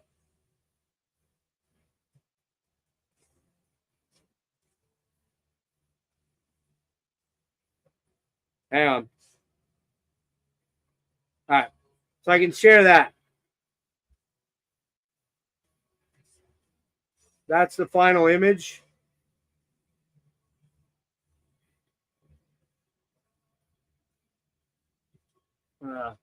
Getting glare. There we go. That's the final image. You got the giant dragon. If you look at the tail, it's a hand grenade. Got the spaceship back in the back that crashed. You got the guy in front of the pit, and out of the pit rises the eyeball, stalk things, and man, I just cannot say or thank Lee from Heavy Art Talk enough for just a banger of an image. It's absolutely amazing. There is a logo now. I have 4 different options to choose from. I don't think he wanted me sharing that yet till it was final. That is coming. There's 2 that I've locked in on hard, and they will be different from the actual logo you're used to seeing on, the gas mask logo that you're used to seeing, like, with the gas, the one that Rick designed, the one in the upper left hand or your right hand corner there. That logo may be on the back. It may be on the back. Not sure.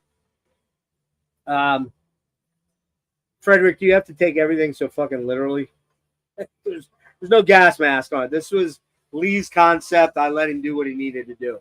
So no, it's not that. It's not going to be a new. It's going to be for the shirt, Rick. That's going to stay on the. That'll stay on. Okay. Although I might start messing around now that I'm a Jedi master of photo P, as you know. Maybe I'll start messing around with coming up with something a little different. We'll see what happens as an alternate logo. So, the shirt information should be ready to roll on Wednesday or Thursday, as far as showing the logo and whether I'm going to go with a 2-sided or a 1-sided. I know, Fred. If I go with a 2-sided, it'd be, $2-3 more because it's costing me a little more to do it. I'm still trying to work on a catchphrase if I do that. One of the things I came up with was gas masks and hand grenades. Where do I have it here? Hold on. Where it's not always metal. Might go with that, where it's not always metal. Right, Frederick? It's not always metal here. That I kind of like, where it's not always metal. That one's a possibility. We had other funny ones. Marty came up with a great one, which was gas masks and hand grenades. George Lynch treated me like a dick one time. I love that, but I could get sued, and people won't buy that shirt with that on the back. And then another one was what do we have? It said I have to remember it here. Oh shit! There it was right there. It was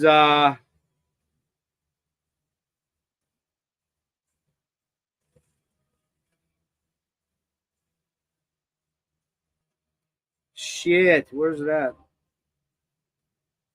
I don't remember where it's at, but it said something like gas masks and hand grenades, more emotional and subject tangents than a Dream Theater song. A Dream Theater album has passages of wank. So there you go. Nah, you know what, Alex? I met George a couple times. Generally, he was cool, but that one night he was not cool to me. So, just how it happened. Maybe if I talked to him and got his permission, I could put it on the back of the shirt. But I'm kind of liking that one I said, gas masks and hand grenades, where it's not always metal. Thinking about that one. So, if you guys, hey Tyler, you don't want to come on, you don't have to come on, man. I mean, I don't, I invite you to these things, dude. If you don't like me talking, then don't come on, man. I mean, I'm a little sensitive to that shit right now because lots of people are fucking kind of pissing me off in the VC. I'll just be very honest with you. So probably not a good place to take a joke like that. So yeah, I know, I get it, but it isn't always true entirely. So, but anyway, so yeah, the shirt's coming. I'm not exactly sure how I'm going to roll it out.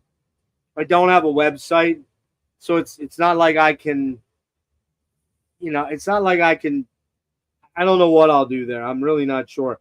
What I'll probably do is put up a video with the actual images. We'll bring them in. I'll bring them in to show you, and then what we'll do is, we'll do a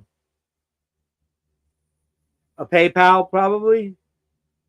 PayPal, whether you want to pay credit or debit or whatever, however you do that. PayPal, and I'm thinking right now they're going to be between.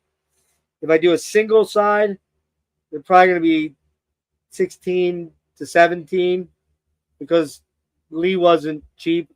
He did a fucking phenomenal job and put a lot of effort into it, and I want to reward him properly. And that would be without shipping, of course. So if you're in Europe, I'd have to get shipping for Europe. In the States, I'm believing we can do this for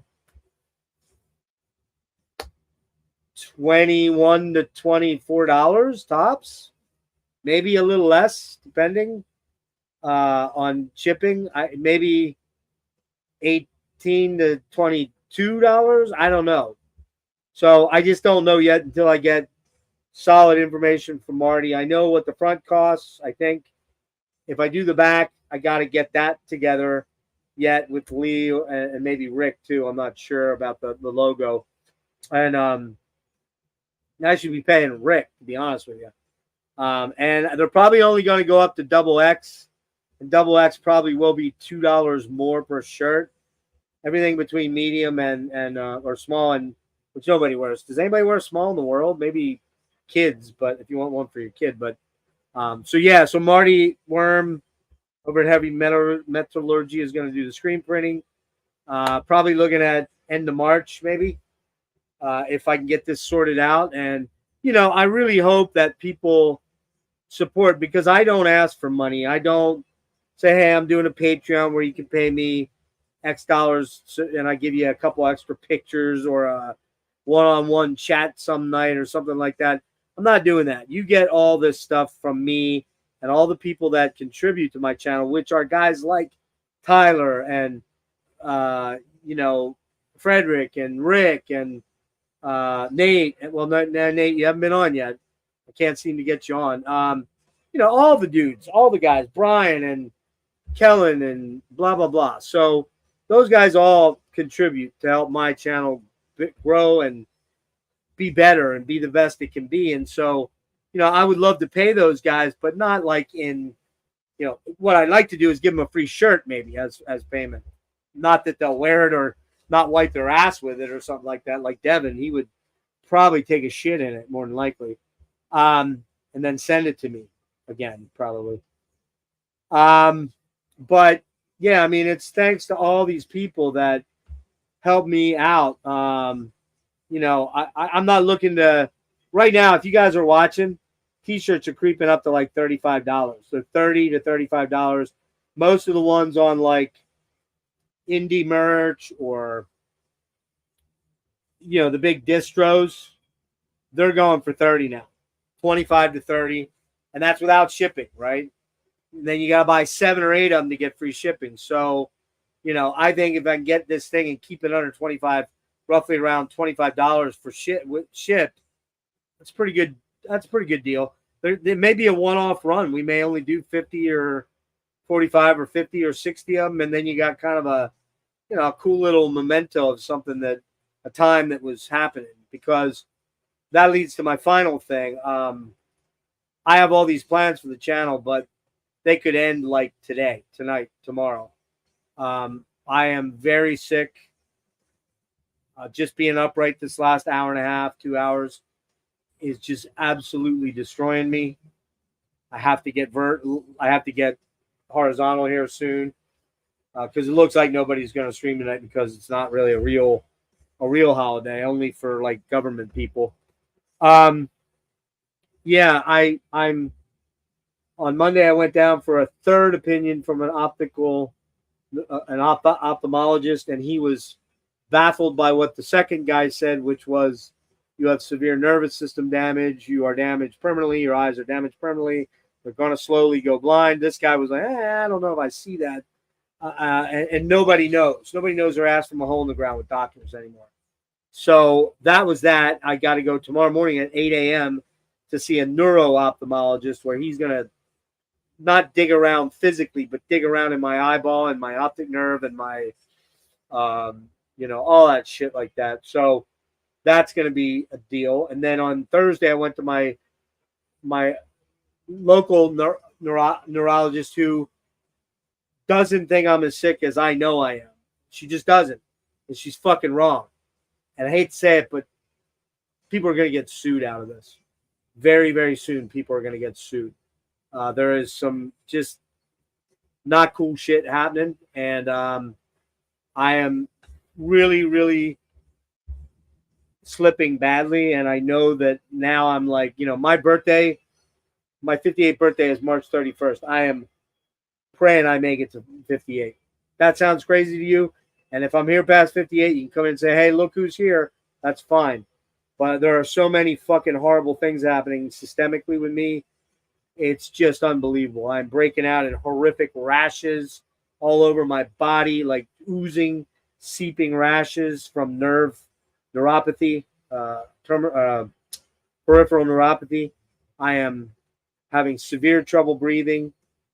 I've gained a massive amount of weight from the drugs and being sedentary, and I feel god fucking awful. They want to put me with a nutritionist, and I'm like, yeah, but and a physical therapist. I'm like, how the fuck am I supposed to do any of that stuff you want me to do when I can barely walk most days? And they don't have an answer for why that is.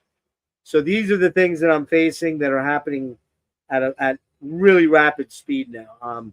I've powered through a lot of shit, but the last 2 weeks, I've really hit a wall, and I'm really, really struggling. Excellent point, Zach. They rarely know shit. It's practice. And they practice on us, guys that are sick, that they can't figure out what's going on. And then when we die, they bury their mistakes, doctors do. So, and generally speaking, they're never held accountable for it. So shit is not good right now, but I'm powering through as best I can, bringing you guys some killer artists. There will be more. If I can do it, I will keep going. I have lines to some crazy cool artists, man. One I'll mention, Bay Area death metal legend. I'm hoping that I can make that happen. Medical gaslighting, correct, exactly, for sure. But I got some big time guys coming, and some cooler, lesser known guys that people need to know about and check out, like Medusa's Disco and the Necro Wretch guys, and Christian from Necrofire, and I'm hoping to talk to the Holder camp and the Worm camp when I go down. I'm trying to get Morian from Alkaloid, Hannes Grossman. I don't know what's going on there. I've been trying to get him on. That's been a weird one. Yeah, just tons. I can't even think of everybody. Tons of sick interviews coming, dudes. As long as I'm alive, as long as I can be upright, as long as I can talk, Tyler. As long as I can talk, Tyler. You know how much you love hearing me talk. Fuck, where'd that go? Sorry, hang on. I'm missing. Oh, there it is. Okay. Yeah, as long as I'm upright, I'm gonna go. So, I'm gonna keep going. Anybody got any pressing questions? Suggestions? Does anybody have a suggestion for the back of the shirt that isn't Jeff can talk and talk and talk and talk and talk and talk and talk and talk and talk? I know. I get it. But you guys like me talking. Would you rather I just come on and go, here's there's this cool death metal band right here. I never done heard of them. I done never heard of them, but they're cool. Yeah. I mean, is that what you want? Nah. You want to hear me blab and talk effusively about this shit. Why? Because you like it too. I know, Tyler. I'm busting your balls. Oh, yeah, last thing I did mention a little bit earlier. Jethro Tull with Eric Berg, Psychic Vacuum, 25th. I don't know the time yet. Probably like 8, 9, 10 o'clock, something like that. No socks. No. No socks. Come on, man. Come on, man. Kiss my heavy metal ass. It probably is, yeah. Metal up my ass. I kind of like gas masks and hand grenades where it isn't always metal. Because that's my channel. I do Marillion. I do Coil. I do, Marissa Nadler. I do fucking, Dark Throne, Autopsy, Greg Wilkinson, Necra. I do it all, man. I'm kind of all over the place, because I listen to a massive amount of shit. As you can see, I buy a massive amount of shit. Sorry, I'm trying to. Come on. Sorry, hold on. Ah, all that talking, Tyler.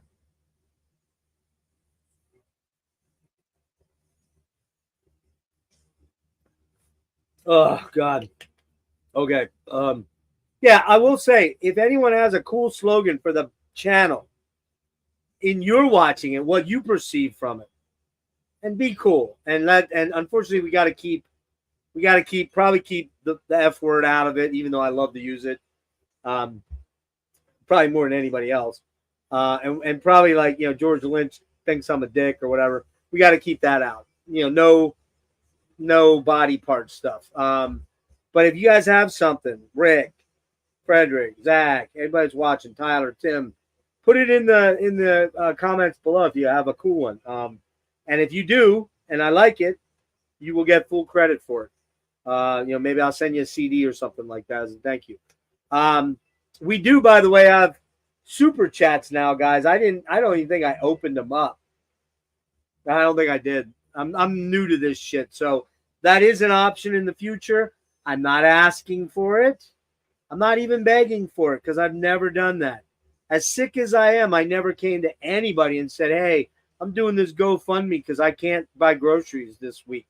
Rick knows. Rick knows better than anybody in here the fucking shit I've been through the last 4 years. Yes, I have money now. Yes, I have disability. It ain't that great, guys. I'm just going to break it to you. But I can survive on it.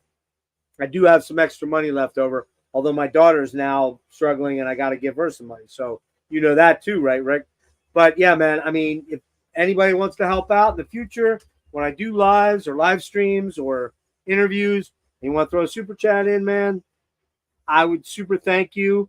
Right now,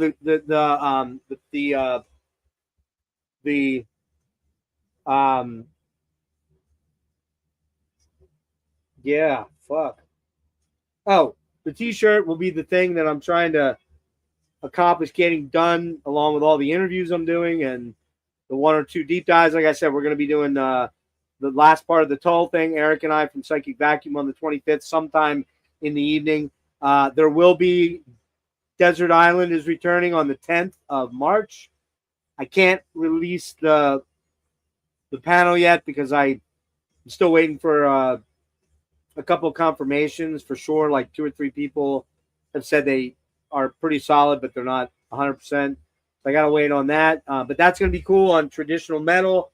So you'll see a wide swath of stuff there. That is March 10th at 1 p.m. There will be a Dream Theater deep dive with my friend Dave, who has made one appearance on the Prog Metal Island. We go way back, man. Saw a lot of shows, a lot of Dream Theater shows. So there'll be a Dream Theater. I still want to get to Anathema. That is a band I've been dying to do a deep dive on because there's not much out there on them in that respect. And there'll be a couple other weird little, Nietzsche ones like Talk, or which I already did, but there's going to be some guests if we do it again. Tangerine Dream, which I've been dying to do. Might be with these 2 guys, maybe, which I kind of mentioned already. Or Kate Bush. So not metal. It's not metal. It's okay. Even if it's not metal, you will survive. And you might even enjoy it. And you might even like the stuff. Who knows if you check it out. Frederick, I'm talking about you. Yeah, anybody got any suggestions for bands to do? Tears for Fears is a good one, Wade. Anybody got some cool suggestions for deep dives? Put them in the comments below. Hit me up with some stuff. I can't remember everything. I can't think of everything. So that would be a big help. Obscure? Sure. I might not know them. If I don't know them, probably not going to get them. But if you mention like Tears for Fears, I own everything they've done. Kate Bush, I own all but like 1 or 2 of her albums. 1, I think. Talk, I own everything. Almost everything. There's a rare A-sides, B-sides thing that I'd love to have. What else? I mean, Sisters of Mercy would be another cool one that I would love to do. XTC, Rick. XTC is a big one. That's a huge one. I really want to do that because I own everything. And that is a huge one. But finding the right person to do XTC with could be trouble. Devin, I love Gentle Giant, but I don't own any. I'd have to buy a bunch. So not out of the realm of possibility. I'd have to find the right person to sit with me on that, like Steven Wilson. Maybe that would be crazy. Who knows? The Cure, we already did that. I already did the Cure, yeah. That was back 2 Decembers ago. Simple Minds, Wade. Very good one, man. Very good one. Yes. Again, they're who do I find to do them with? But put these in the chat so I can see them when I look back at the video, because I don't always look at the. A lot of times I don't pull the thing up. Mission UK is a great one, Rick. Although there's a lot of later material from them I don't own that I have to sort of meander through. I love that band. The Chameleons. The Chameleons is another one. Genesis, we did Genesis way back, Alex. Probably April or May of 21. There ain't much to talk about with the Sex Pistols. There's one album? I mean, that's not much of a deep dive. I like them. I don't love them. I'm not a big punk guy, man. You can mention almost any punk band, and I just am not a punk dude. I just never got into punk. And I doubt, other than the obvious ones, like I do like the Bad Brains. I do like Minor Threat a little bit. I like Cro-Mags. A little bit of Agnostic. But it's like I just know the basic stuff, yeah. Yeah, the Genesis is me, Chuck, and Lee. Lee from Heavy Art Talk. It's a good one. We stop at the sappy, crappy albums. I think we stop at Abacab, maybe?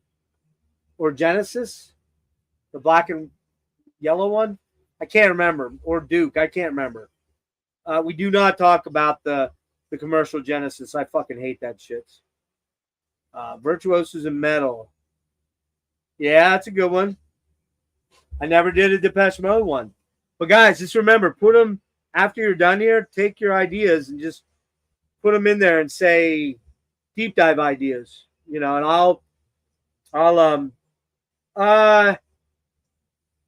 like Abacab. It's the last one I liked.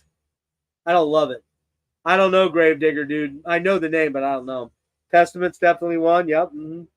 So put them in the chat, and if anybody has an idea, a reasonable idea, Devin, for because I can't go if it ain't Rush, fuck the rest or whatever. Yeah, I like Except, but I don't love them. I like them, I don't love them. I have a couple of rounds, but I'm not nuts about them. It's not one I'd be interested in doing, probably. What was I saying?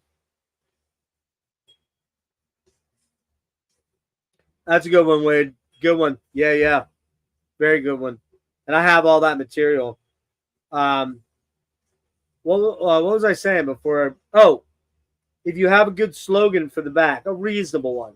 Try to keep swear words out of it unless it's like all the damn time, like Pardo or, that kind of thing. Yeah, see, we already had that. If it ain't Rush, fuck the rest. That Devin gave me that one, basically. And I like it. I love it. But I no one's going to wear that shirt, which means people aren't probably going to buy it. I mean, people are still touchy about that word as far as seeing it. You can say it and somebody will be like, they'll just look away or act like they didn't hear you. But if they see it, it seems to agitate people in a weird way. It's like, you're vile, you're vulgar. I like loudness. I like loudness, but I only have one. I only have like 2 or 3. They have a lot of albums out, dude. Same with Anthem. I like Anthem a lot, but they have way too many albums for me to start digging into that stuff. Yeah, so I think that's it. I think I've gotten everything. Oh, I did get one cool book. Wait a minute. Hold on. Yeah. I got one killer book. You see my Instagram, you'll know. Wolves Evolve, the Ulve story from what's his name? Damn it. Tori Engelson, Tori Engelson Espedal. Tori wrote the kind of the over story, man. This is the thing. So yeah. Well, I want to sell some of these, Devin. I know you have this anti, you're a sellout if you fucking if you make money off your YouTube channel. I'm not doing Patreon and I'm not begging people for money. So if I do a shirt, I gotta make my money back, dude. I'm not doing it for free. I'm not bankrolling 100 fucking t-shirts for people. I want people to have something cool. Just alone, the artwork alone, I'm paying Lee a couple $100. So, and to make up, let's say I did 60 shirts, right, of varying sizes. And let's say they are one-sided. That's $360 out of my pocket if I don't make people pre-order and I buy them and then sell them and resell them. Let's say it's two-sided, right? $480. Can I afford that? Well, I could have. I'm not sure I can now. I could have easily before, but now, I'd have to do it in like 2 payments or something like that. But I could, yes. But, I mean, I want people to appreciate these. And I don't know about everybody in the chat. If you're still watching, real quick, you saw that picture. And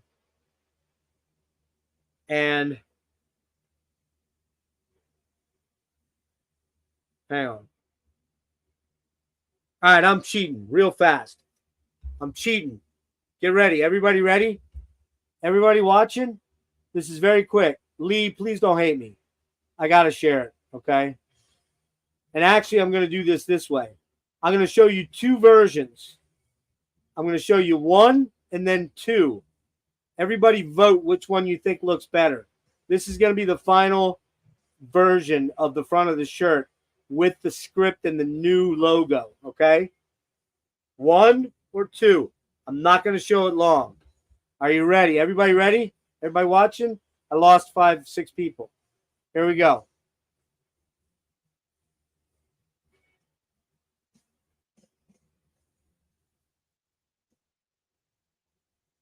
That's option 1. Option 2.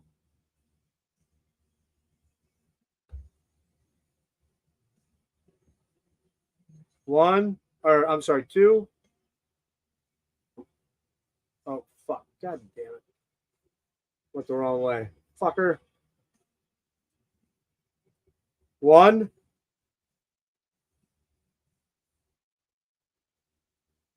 Or 2. Okay.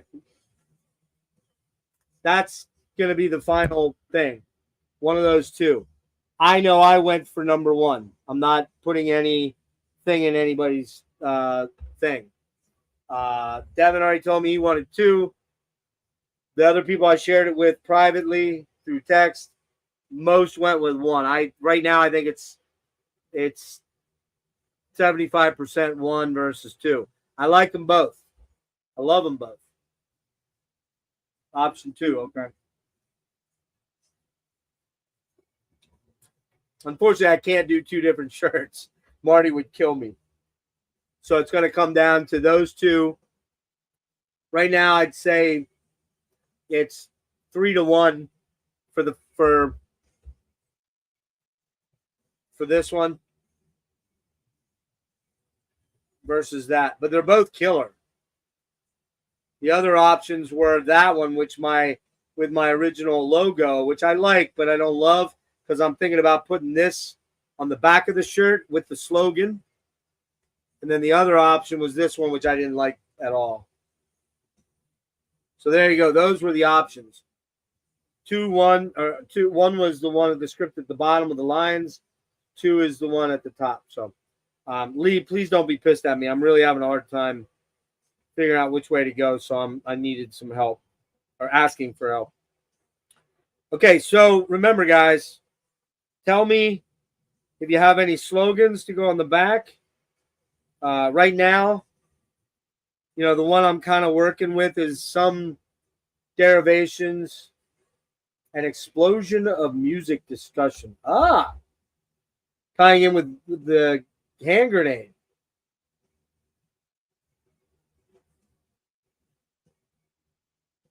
An explosion of noxious fumes and music discussion.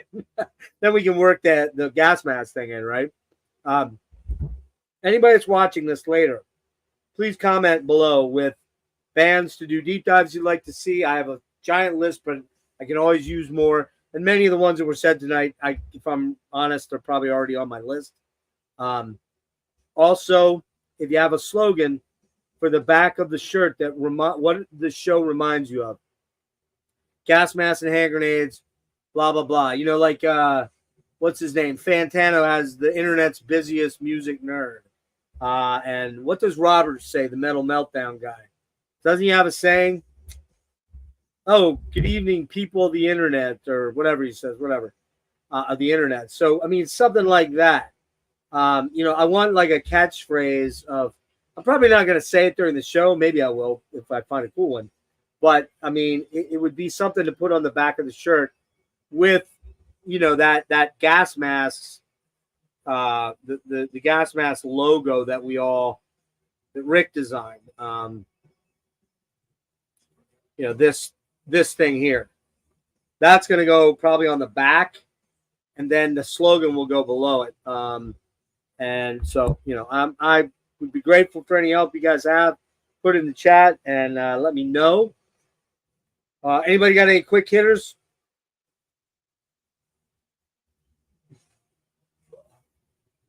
For on-camera promotion, Rick, you mean because the logo is higher and not lower? I see what you mean. I like them both. I'm like very torn. It's like 60-40 for 1 versus 2. And I'll tell you the truth, it might come down to, I might just flip a coin. Or maybe, I just had a great one, but I don't think I can use it. It's probably copyrighted.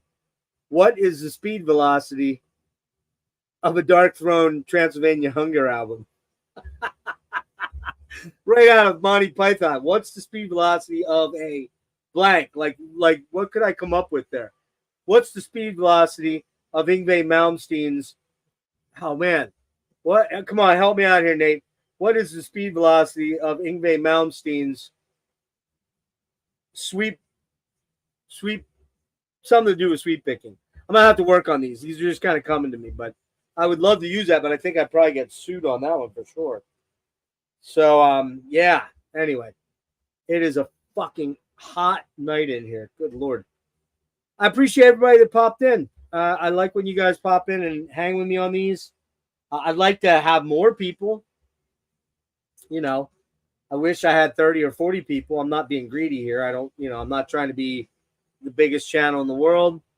It's cool that I've bumped past 1,030 subs on my way to 1,100, which is cool. Where we talk you long time. Yeah, well, that was the thing that Tyler said, and I got a little bristly, Rick. You should know better than that. Who cares about Yngwie? Fuck that guy. Where we talk you long time. Oh, I get it. Instead of love you long time. Actually, man, that's kind of clever. That's clever. That's clever. Rick, you cunt, you. Thanks a lot, you fucker. I kind of like it. All right. Seriously, guys, drop your sayings for the back of a shirt down in the comments, please. Anybody watching this that watches the shirts and gets to the end here and goes, oh, I want to put a tagline in, please put them down there. If yours is picked, I'll reach out to you. I'll tell you. And I'll probably send you like a $20 gift certificate for a CD thing or something, or $25 gift certificate or something. I'm a cheap ass. Remember, I'm on disability. I'm not Rick. I don't buy like 8,000 gifts for everybody. Not that I'm not a generous and nice person. I am, but I'm fucking poor, and I have kids that are after some of that money that I have. So, yeah, we talked to you a long time. That's a good one. I'm kind of liking it. Rick, put it in don't leave it in the chat, guys. Any of the things you put them down in the comments, because I don't, believe it or not, as much as you guys probably think I'm an egomaniac and I'm arrogant and I love myself and love to hear myself blah blah blah blah blah. I rarely watch these back unless I have to go find out something and relative to whatever. If I have to research, I did watch the last one back, fast forwarding the whole way through to see what I showed because I couldn't remember, and there was a lot of shit in my stack I was going to show again. So, but yeah. So yeah, hit me up with slogans, possibilities, and if yours is chosen and it's on the back print, I'll let you know, and I'll hook you up with a nice little thank you gift. And so yeah, I think that's it, dudes. I think that's it. And I've told you twice now already what's in the works, where we're going from here. It could all end tomorrow. I know it could end for all of us tomorrow. Tonight, even. I could fucking, die in my sleep or have a heart attack, but there's shit going on that is real bad. And I really don't know how much longer I can keep plowing through it.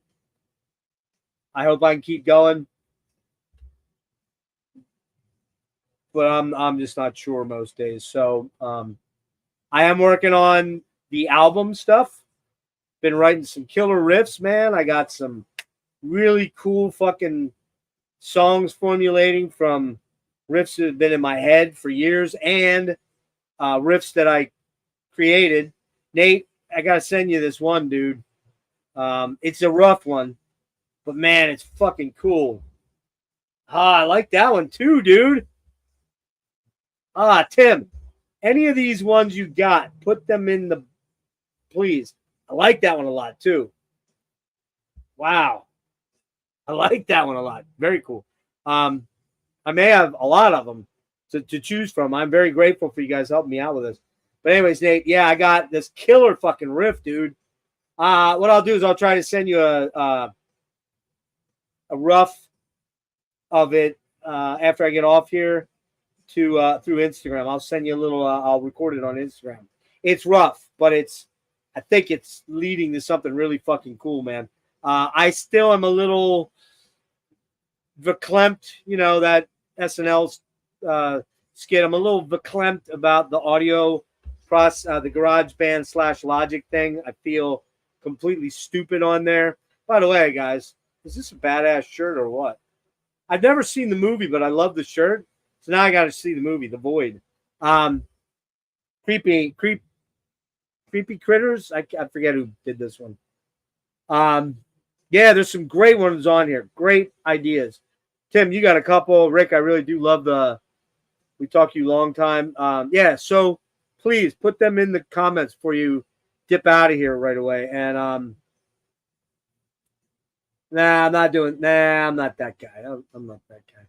I could put pink panty wearing poser, but you know who would want royalties on it or something. He'd be like, "Oh, I came up with that. That's my." Just kidding, J Dog. One of these days, J Dog and I are going to meet either at MDF coming up or at a show that he travels to. And the funny thing is, we'll probably get along all right, even though I'll say you're a fucking kid, because he is. He's only 37 or 38, and I'm 20 years older than him. And I was around when all this shit was really happening. He wasn't. But I don't, as long as he's not using certain denigrating terms that are not cool, I'm fine with it. The other guy, fuck that asshole. You know how I feel about that douchebag. Yeah, so there we go. I think that's it. I'm going to go. I really appreciate you guys.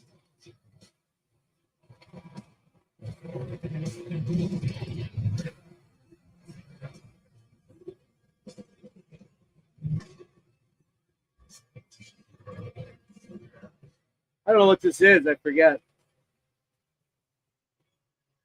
Metal up your gas. That's a good one too, man. Put these in the chat. Put these in the chat. Put these in the chat, guys. Put these in the chat. Okay. I do think this is the kind of the last of the big hauls of vinyl for me. That's not to say that I won't do a few more. I have, oh God, what do I have sitting out there outstanding? I have the first Sentenced album. I have Dream Unending, the second Dream Unending on vinyl coming. I've got, what else do I have?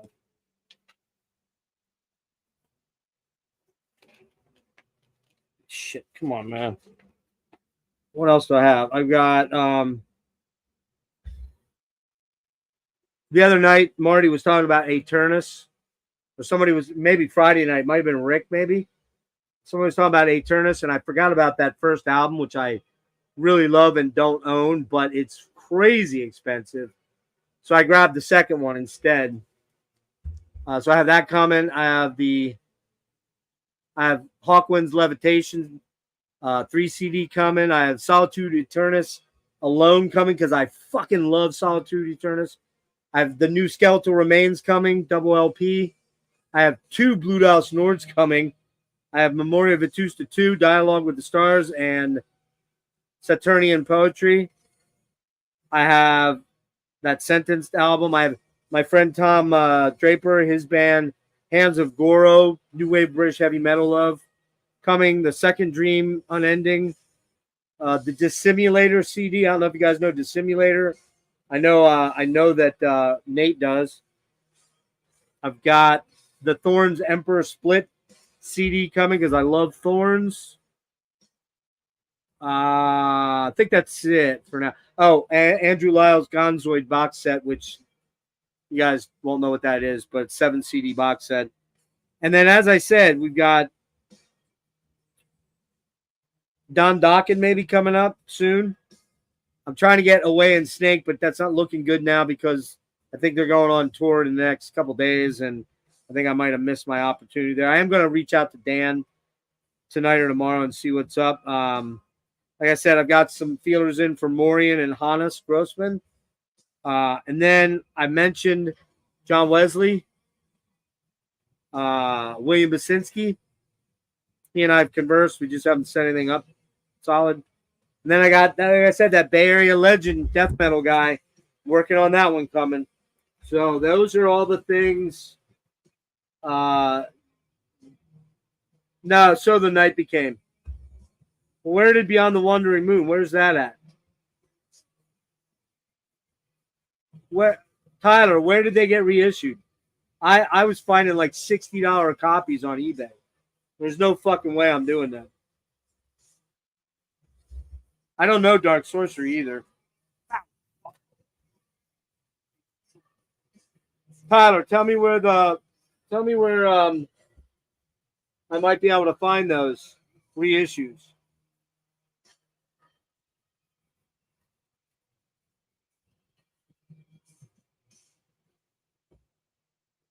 Tyler, if you have a link, send that to me on Instagram, please. I definitely want to pick that Beyond the Wandering Moon.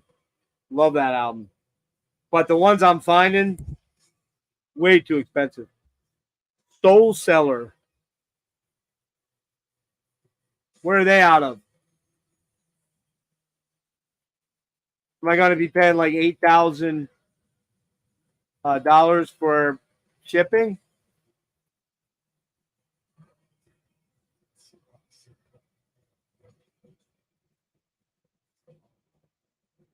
All right, I'll check that out. That looks good. And again, if anybody out there finds the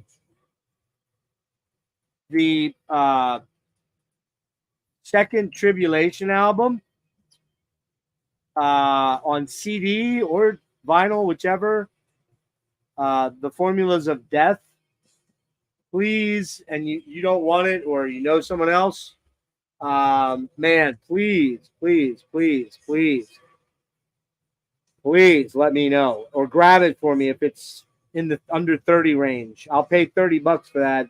I'll go as high as $30 on CD. Vinyl, I don't really have to have it on vinyl because all the rest is on CD, so I prefer CD. But yeah, you think it's through indie merch? All right, I got it up. Soul Seller Records. I'll dig around on there and see what I find. And if so, thank you to Tyler for that. How is Sorcery, Dark Sorcery, or whatever it's called? Is that good?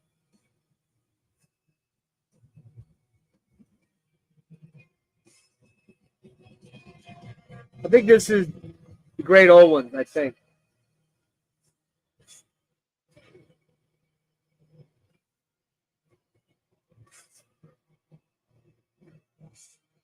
Although it might be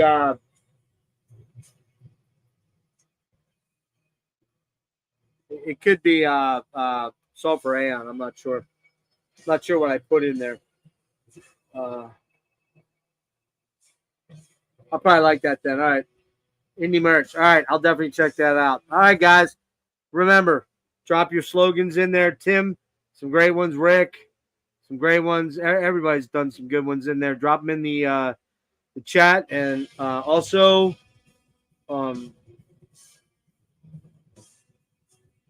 as I said, probably Wednesday or Thursday. If Leah's good to go on rolling this out completely, I'm going to try to roll the instructions out for shirt purchases on Wednesday night or Thursday afternoon or evening. Do a quick impromptu live that I leave up, and we'll kind of roll from there. But I think that's it, dudes. You guys all fucking rule. Thanks for being here. Thanks for the input. I appreciate it very much. And I got to be up at 7:30, so I'm going to crash now. I'm glad I remembered that. If I'd have started a late stream with a bunch of people joining, I'd have been in bad trouble. So, yeah. Rick, I'll see you Saturday. Wait. No, next Saturday. Yeah, next Saturday. The 2nd. Yeah, next Saturday. And then next Friday, then the Friday after that.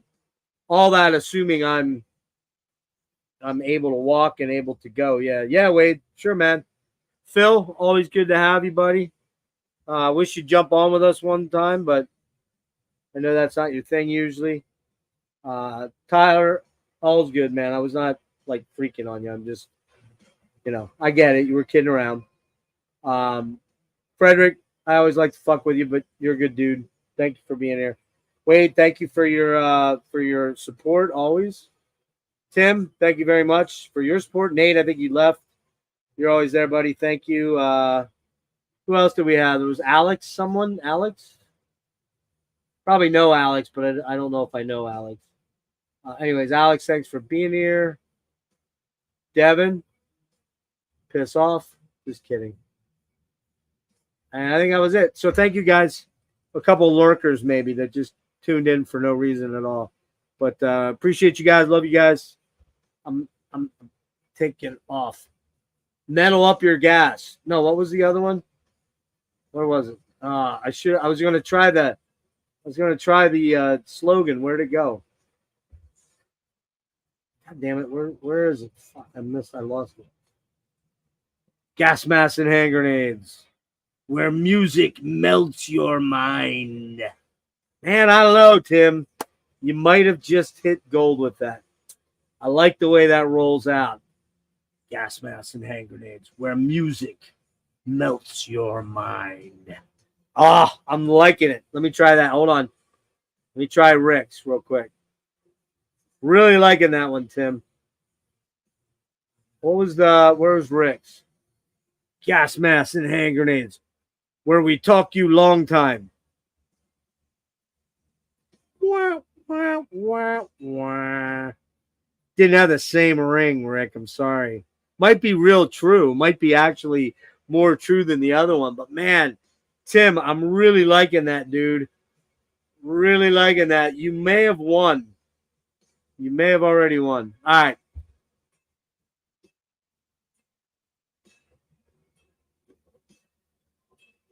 Peace out, guys. Later.